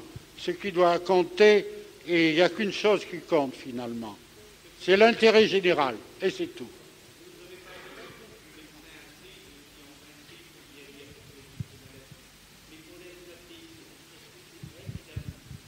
Eh bien, il dissout un peu les calculs. Seulement les rhumatines, je vais vous dire, la clé des rhumatines, c'est simplement ceci. Voyez-moi, et je suis actif, je n'ai pas de rhumatisme, je n'ai pas de douleur, j'ai absolument rien. Je n'ai pas d'arthrose, je me suis permis de me casser le bras, mais alors comme il faut, en 5 morceaux. Et comme il faut. Vous savez, je ne fais pas les choses à moitié. Je courais, c'est pour être plus près de ma femme, je suis tombé à ses pieds, juste sur le bord de la rue. 5 morceaux. Bon, le professeur Duparc, un des maîtres éminents de Paris, au point de vue chirurgie, il me dit, mais qu'est-ce que vous êtes fou, qu'est-ce que vous avez fait? Mais mon pauvre ami, il va falloir, vous n'allez pas pouvoir, votre bras tout est cassé, c'est en mitraille là-dedans, qu'est-ce qu'on va faire? Oh, je lui dis, pas question. Et alors? Eh bien, je vais me soigner à ma femme. Et qu'est-ce que vous allez faire? Ben, je vais me faire un champ magnétique. Champ magnétique, oui, faire un champ magnétique. Et ça va se ressouder. Et puis je vais manger du fromage. Mais du fromage, entendez bien, qui ait beaucoup de calcium. Parce que pour réparer les cassures, il faut manger du calcium. Alors, du fromage, j'en ai mangé, hein. Le matin, à 10h, à midi, à 2h, à 3h, j'ai mangé du fromage.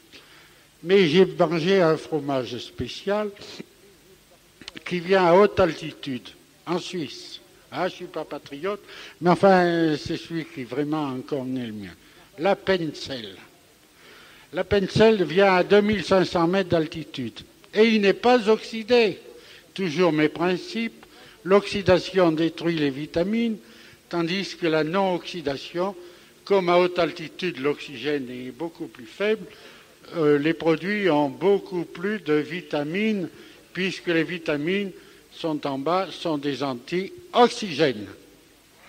Et je suis resté 3 mois sans bouger, comme une épave, et j'ai fait mon champ magnétique avec une électrode en spirale et une pile électrique. C'est tout. Oh, c'était.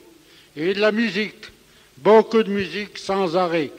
Des moments, je voyais mon bras qui qui vivrait comme ça. J'ai dit, eh bien, ça marche. Ça marche, et ça résonne, c'est que ça colle, etc. Et au bout de 3 mois, ça a été... Puis vous pouvez y aller, hein, maintenant. Hein. Je vous passerai. Alors, vous voyez, ça va très bien. Non, il n'y a pas d'histoire. Il n'y a pas d'histoire. Comment? Je ne sais pas, je ne suis pas intéressé à ce problème-là.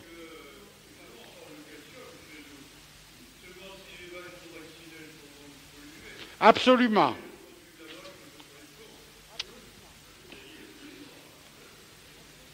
Seulement, oui, c'est très juste, c'est qu'il y a une opération qui intervient et qui permet de... Mais enfin, c'est pas ça. Une vache qui est vaccinée est une vache malade. Et c'est une vache qui n'est pas bonne pour le boucher, pour l'alimentation des humains. Il faut bien se mettre ça dans la tête.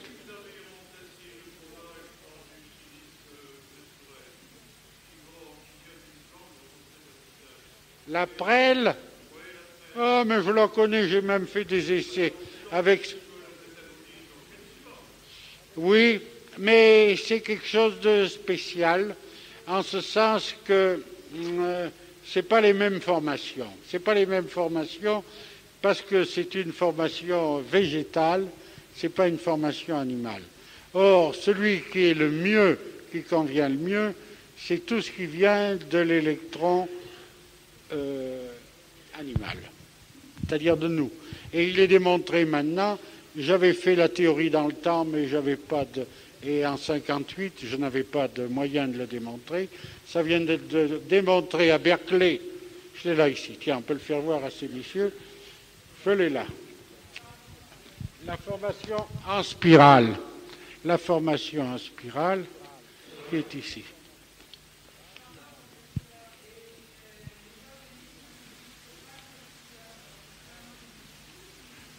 Ah, je ne sais pas ce que dit cette demoiselle. Attendez, qui a pris mes papiers? Mon gros machin, oui, il est passé, il est là.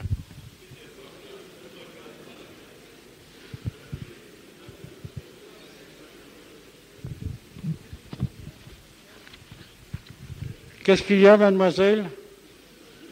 Venez ici un peu qu'on vous voit. Venez un peu. Tenez, vous ferez voir la capsule. Vous voyez, ça se voit quand même. Vous voyez la spirale à Berkeley. Tenez. Vous la voyez? Oui. Tenez, regardez, monsieur Racineux. Témoignez. Alors ça, quand vous avez d'un électron une spirale, alors ça, c'est du naturel. C'est pas de l'artificiel. Vous voyez, ici. Oui, je vois bien. Oui, alors, cette spirale-là, vous l'avez utilisée comment? Eh bien, il y a longtemps que je l'avais faite, mais personne n'y avait cru.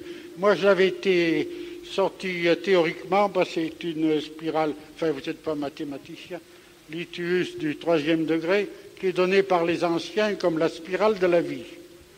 Ben, les anciens, ils savaient beaucoup de choses, je m'aperçois que moi, je ne sais rien à côté de tout ce qu'ils savaient. Je leur pompe beaucoup de choses, n'est-ce pas, à ces anciens. Et cette spirale, je l'avais fait dessiner et je l'avais calculée. Et j'ai fait faire des prototypes avec un circuit. Alors, on prend dans le centre pour mettre la sortie et on fait rentrer le courant, si bien que ça vous fait un champ cycloïdal qui convient tout à fait à l'humain pour la reconstruction. Et j'ai eu une reconstruction.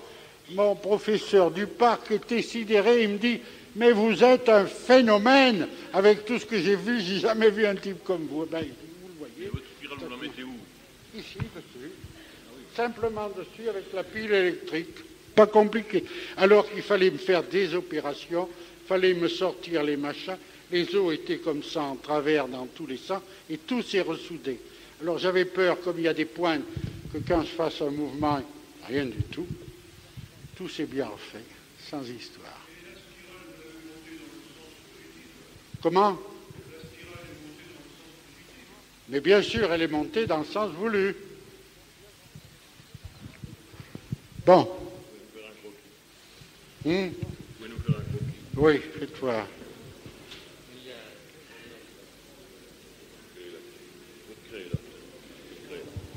Où il est le machin? Hein? Où? Eh?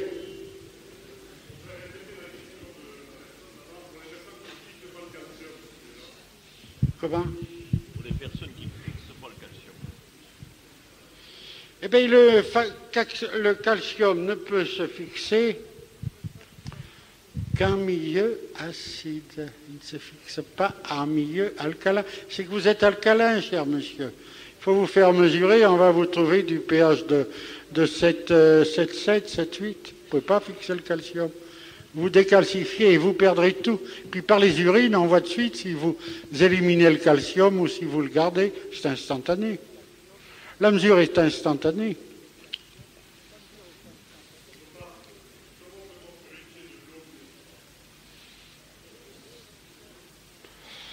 L'eau, c'est comme une... Bon, je ferai une... Je disais à l'école d'anthropologie, dans mes cours aux médecins, voyez-vous, l'eau, on m'a posé bien souvent la question. L'eau qui est polluée, c'est comme une prostituée. Vous n'en ferez jamais une vierge pure.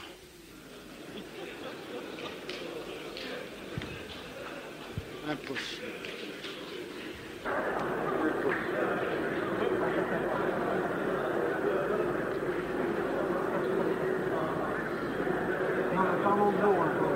Une fois que l'eau a été polluée, qu'elle n'est plus pure, eh bien elle est plus pure et elle reste plus pure. Alors qu'est-ce que nous avons fait, nous, je parle la collectivité, et je suis responsable moi aussi, parce que quand je suis sorti jeune ingénieur hydrologue à l'âge de 20 ans, et qu'à 21 ans j'ai eu des postes importants pour m'occuper de villes dans tout l'Ouest, etc., pour l'État, et moi j'y croyais à mon affaire. Et je croyais que je purifiais des eaux en mettant du chlore, et puis je mettais de bonnes doses de chlore pour que ce soit bien purifié. Elle était bien purifiée, l'eau. Et puis, ma première affaire après qui se réalise en 23, c'était à Vertou, ceux qui sont du coin, là, dans la Loire-Atlantique, à côté de Nantes, où il y a un très bon muscadet d'ailleurs. Eh bien, à Vertou, le maire meurt, qui était un buveur d'eau. Il meurt d'un cancer de l'estomac. Un mois après, l'adjoint, qui était un ingénieur en retraite de l'école centrale, qui était un ami, qui avait fait sa carrière en Sibérie dans les chemins de fer, qui était venu se retirer, qui était très riche. Je me rappelle chaque fois que j'allais chez lui, c'est sa femme qui faisait une cuisine extraordinaire, nous faisait de ces petits plats, oh là là, j'aurais pas quitté la maison, tellement c'était bon, etc. Et bien voilà que cet ami qui buvait que de l'eau, qui voulait pas du vin, au bout d'un mois, cancer du poumon. Oh, il a dit, merde. Mais alors, qu'est-ce qui se passe? Mais alors, mais tes trucs, alors... Alors, et puis à la suite, et c'est sorti les cancers, les thromboses, les cancers, les thromboses. Mais j'ai dit, mais qu'est-ce que j'ai fait, moi?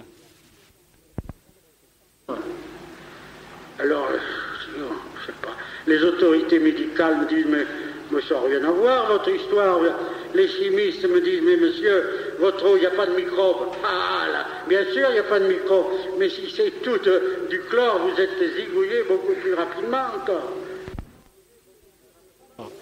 Forcément, c'est pas de l'eau pure. Moi, vous dites, on va distribuer de l'eau pure. Ce n'est pas de l'eau pure. Et alors, c'est comme ça qu'est partie toute mon affaire. Et alors, comme je suis auvergnat, je suis comme les Bretons, je suis très, très, très têtu, j'ai voulu chercher la cause et j'ai passé 15 ans à chercher, puis finalement à trouver. Mais il a fallu que j'aille au Liban, dans ce malheureux Liban, auquel j'ai beaucoup de reconnaissance. Parce que c'est lui qui m'a permis de mettre au point toutes mes recherches. Parce qu'en France, quand vous avez des idées nouvelles, et il faudrait que ça change, ça. Je le dis pas pour moi, c'est fini. Je le dis pour les jeunes. Eh bien, on vous fiche dehors. Du moment où vous avez une idée nouvelle, on vous fiche dehors. Surtout si vous démolissez la classe en place, ou si vous allez à l'encontre de ses idées. Là, vous êtes certain. Donc en France, j'ai rien pu faire. Je me suis fait foutre dehors en prêtant des appareils et il faudrait faire des vérifications. Voir si sur les gens qui étaient... on retrouvait les chiffres que je trouvais sur les eaux empoisonnées, qui les avaient empoisonnés, rien à faire. Il a fallu que j'aille au Liban, où je suis resté 1 an et demi. Et là, après avoir fait quelques petits miracles, par l'eau d'ailleurs, toujours, en donnant de la bonne eau aux populations, des épidémies qui disparaissent, je suis devenu un grand homme au Liban, et à ce moment, toutes les portes m'ont été ouvertes. Et alors, la faculté française de médecine, puis l'université américaine, et on a travaillé ensemble pendant 1 an et demi comme des enragés à faire des mesures et tout, et on a tout résolu, et on a trouvé ces fameuses lois, etc. Et on a compris le système. Et en revenant en France, en faisant la première exposition, et là je dois un hommage à des membres du gouvernement, c'est Madame Coty d'abord, femme du président de la République, qui est inaugurée, et quand elle a vu mes graphiques, alors que beaucoup de médecins m'avaient trépigné, ils m'avaient dit, vous allez sortir de là, c'est une honte de faire la médecine sur des graphiques, vous êtes un dingue, allez à Charenton, etc. Or, comme je m'attendais à la faire, j'avais 2 machins à côté, 2 gorilles qui faisaient 2 mètres de hauteur chacun. Alors j'ai dit, si vous voulez faire du massacre, eh bien il y aura du massacre, vous voyez, hein, ils sont là, ils étaient là comme ça, les types. Alors, et quand Madame Coty est arrivée, elle a regardé ça, elle a dit, mais monsieur, Madame la Présidente, je lui explique tout ça. Elle était avec le ministre de la Santé publique, qui était monsieur Coste-Fleuret. Mais monsieur, c'est très intéressant ce que vous avez fait. Mais au fond, vous donnez une nouvelle pensée médicale. J'ai dit, j'en suis certain, Madame la Présidente. Et voilà. Mon cher ministre, il faut vous occuper de M. Vincent, il faut lui donner un poste qui puisse exposer ses idées, etc. Bien, Madame la Présidente, M. Coste-Fleuret me dit, venez me voir demain. Le lendemain, le gouvernement est renversé, plus de Coste-Fleuret. Alors là, je dis, c'est la guigne, je suis foutu. Je suis foutu. Alors, mais alors, je lui téléphone, il est très gentil, il me dit, si, venez. Non, moi je suis pas, je veux m'occuper de vous, parce que Madame Coty, etc. Et alors j'y étais, et il m'a envoyé à M. Louis Marin, qui était président de l'École supérieure d'anthropologie, ancien ministre de la Santé publique, qui avait été président du Conseil, etc., et alors qui avait mes papiers. Alors, très bourru, il me dit, oui, vos histoires, mais vous êtes un voleur, vous avez copié les chamans sibériens. Ah, j'ai dit, là, il est fou, le type, alors. Il est vraiment fou. Et en effet, c'est ces diagrammes dont je vous ai parlé. Comme je lui présentais les diagrammes, or, il m'explique, il me dit, voilà, vous avez trouvé un truc formidable. Il me dit, parce que moi, j'ai passé ma vie, vous voyez, quand j'ai eu mes diplômes en Sorbonne, il était docteur en ethnologie. Il était parti en 1895, il était parti en Asie, pour étudier les populations. Il avait été dans la Sibérie, puis il était passé chez les Mongols, puis il avait été au Tibet, puis il avait été dans l'Asie antérieure, si bien qu'il avait été partout, et il avait acquis des connaissances absolument extraordinaires. Il m'a dit, mais non, vous avez le bon bout, allez. Et immédiatement, il m'a dit, voilà, je vous offre une chaire à l'école supérieure d'anthropologie, qui est une annexe de la faculté de médecine de Paris, et là vous pourrez exposer vos idées en toute liberté. Eh bien, pendant tous mes cours, pendant 5 ans, il y avait quelqu'un qui était toujours à la première place. Eh bien, c'était Madame Louis Marin, sa femme, qui prenait des notes et qui lui rendait compte, et tous les 15 jours, il fallait que j'aille voir le directeur, l'ancien ministre, pour lui dire de ce que j'avais fait, etc. Voilà. Et c'est comme ça que ça s'est passé. Voilà, eh bien, je vous ai dit beaucoup de choses, vous comprenez pourquoi, mais enfin, je n'étais pas arrivé au bout du rouleau, il a fallu continuer, il a fallu poursuivre, il a fallu faire admettre malgré l'enseignement qui était critiqué, c'est très difficile. La recherche est très difficile, surtout les idées nouvelles qui bouleversent les idées en place. Et surtout, et pourtant à ce moment, je ne combattais pas Pasteur, parce que je n'avais pas aperçu ce côté absolument désastreux de sa technique. Il a fallu attendre à peu près, c'est en 1950. 1950, même avant, puisque je suivais les cours au Collège de France, avec le professeur René Leriche, qui était un homme tout à fait célèbre, un grand maître, et René Leriche, qui s'occupait du sympathique, de la chirurgie du sympathique, qui était professeur au Collège de France, nous disait vraiment la médecine ne va pas. Nous avons eu une grande espérance avec Pasteur. Nous nous figurions que toutes les maladies venaient de l'extérieur, par des apports microbiens. Eh bien maintenant, nous devons déchanter. Nous nous apercevons que chacun fait sa maladie par son milieu, par ses antécédents, etc. Mais évidemment, c'est très difficile à faire comprendre à ceux qui ne veulent pas comprendre. C'est-à-dire qu'à ce moment, il avait déjà des difficultés énormes à s'opposer aux théories pasteuriennes. Et par la suite, il a continué, il a été très net. Puis moi, nous avons été en contact puisque je suivais ses cours. Je lui ai parlé de ce problème de l'eau qu'il ignorait totalement, en toute bonne foi. J'ai d'ailleurs une lettre de lui. Et finalement, il a admis et il a dit, je crois que vous êtes sur une bonne piste parce que l'eau est tout de même quelque chose d'essentiel. Et pour terminer, parce qu'il faut que je termine, eh bien, il nous cite un fait qui a été pour moi d'une très grande importance. Il nous dit un jour, au début de son cours, il vient de nous arriver une aventure extraordinaire.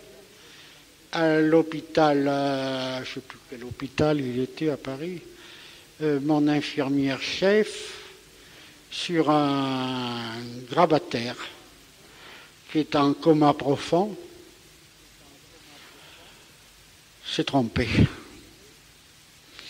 S'est trompé, au lieu de lui injecter la potion antinévralgique parce qu'il souffrait de douleur que je lui avais fixée, que j'avais imposée par ordonnance, elle s'est trompée. Elle a été lui faire une piqûre d'eau distillée. Et alors, messieurs, qui c'est qui pourra comprendre? Vous ne savez pas ce qui s'est passé? Alors on dit, dans l'amphithéâtre, elle est morte, elle a dû crier de douleur, etc. Il dit, pas du tout. Oh, mais pas du tout. Pas du tout. Ce grabataire, il s'est réveillé, c'est fini. Et il n'avait plus de douleur du tout. L'eau distillée. Oh, j'ai dit ça, c'est formidable. Et alors après j'ai pensé, je me suis dit, mais tu es un imbécile. Parce que l'eau distillée, qu'est-ce que c'est? C'est un diélectrique. C'est un non-conducteur, puisqu'il n'y a pas d'ions, il n'y a pas de métaux. C'est des résistivités très élevées. Vous avez des eaux tridistillées qui font 200 000 ohms de résistance. Alors vous introduisez dans l'organisme un court-circuit total. Les douleurs disparaissent. Et ce qui provoquait la douleur, ou même une espèce d'état grabataire, c'est fini. Et je l'ai renouvelé, après je me suis rappelé de ça, de ce truc, parce que je l'avais interprété, lors d'une réunion à l'école dentaire, où avant la réunion, 2 jours avant, il y avait une grande réunion de toutes les écoles dentaires de Paris pour écouter sur la bioélectronique. Et le président vient me voir chez moi, il me dit, voilà, écoutez, je suis très embêté, nous avons une femme qui a des douleurs, des névralgies ici, comment on les appelle ici, là, les médecins, vous savez mieux que moi, là, comment on les appelle, les névralgies du facial, oui. Oui, mais il y a un nom. Du trijumeau ou je sais pas quoi. Hein? Ah, le trijumeau, voilà. Ça part parfois comme ça. C'est la névralgie du trijumeau, elle fait qu'hurler, elle est dans nos services, elle ne veut pas quitter, elle va d'un service à l'autre, elle crie comme une folle, c'est terrible, c'est intenable, qu'est-ce que vous conseillez? Alors j'ai rien inventé, j'ai pensé à l'histoire du professeur Le Riche, René Le Riche. Alors je dis voilà, faites-lui de la tridistillée, mais très doucement, et puis vous allez voir. Bon, eh bien, écoutez, on aura le résultat demain, de toute façon on verra. Le lendemain, il y a les cours, machin officiel, j'arrive à la tribune, tout le monde est réuni, et puis le président dit, messieurs, j'ai une grande nouvelle à vous donner grâce au conseil de M. Vincent. Gary, fini, elle est partie, petit. Alors l'eau, vous voyez, il y a encore des mystères dans l'eau. Et les mystères dans l'eau, eh bien, c'est le fait que c'est un diélectrique qu'on peut utiliser et sans qu'il laisse de secousses parce qu'il est adapté à l'organisme, il peut s'assimiler, il peut s'infiltrer, tandis qu'une drogue, eh bien, elle fait des dégâts, après, ça n'a rien de biologique, elle guérit sur l'instant, mais elle peut après créer des troubles. Voilà, je vous remercie de votre attention.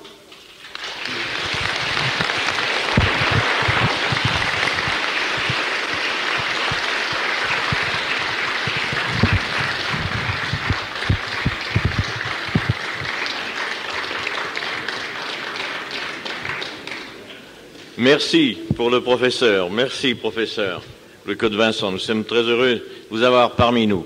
Je voulais faire une toute petite objection, complément, pour le tétanos. Moi, j'ai toujours dit à mes amis, quand vous avez du tétanos, si vous avez une blessure, que vous avez peur du tétanos, mettez sur la plaie du miel pur. Il faut savoir que dans un miel pur, aucun virus ne peut vivre. Et vous n'aurez pas de tétanos. Peut-être pas si idiot que ça. Si, il y a du bon miel tout de même. Le professeur me dit que c'est peut-être pas si idiot que ça. C'est pas si idiot que ça. Mais vous pouvez, pour être sûr, hein, vous mettez un peu d'oxygéné et puis le miel pur, alors là vous êtes...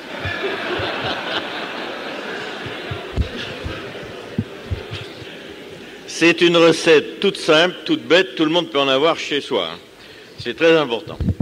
Et puis, pour les brûlures, quand vous vous brûlez, vous avez un remède tout bête. Vous vous trempez, si c'est une main par exemple, dans du vinaigre de cidre pur. Et si c'est brûlé au 3e degré, il faut laisser la main brûler au 3e degré 1 heure. Au bout d'1 heure, vous la retirez intacte. Ça correspond à l'acidité que vous disait le professeur. Si c'est au 2e degré, vous faut une demi-heure. Si c'est au 1er degré, vous faut 10 minutes. Voilà un secret très important qui paye votre voyage. Mon dossier là.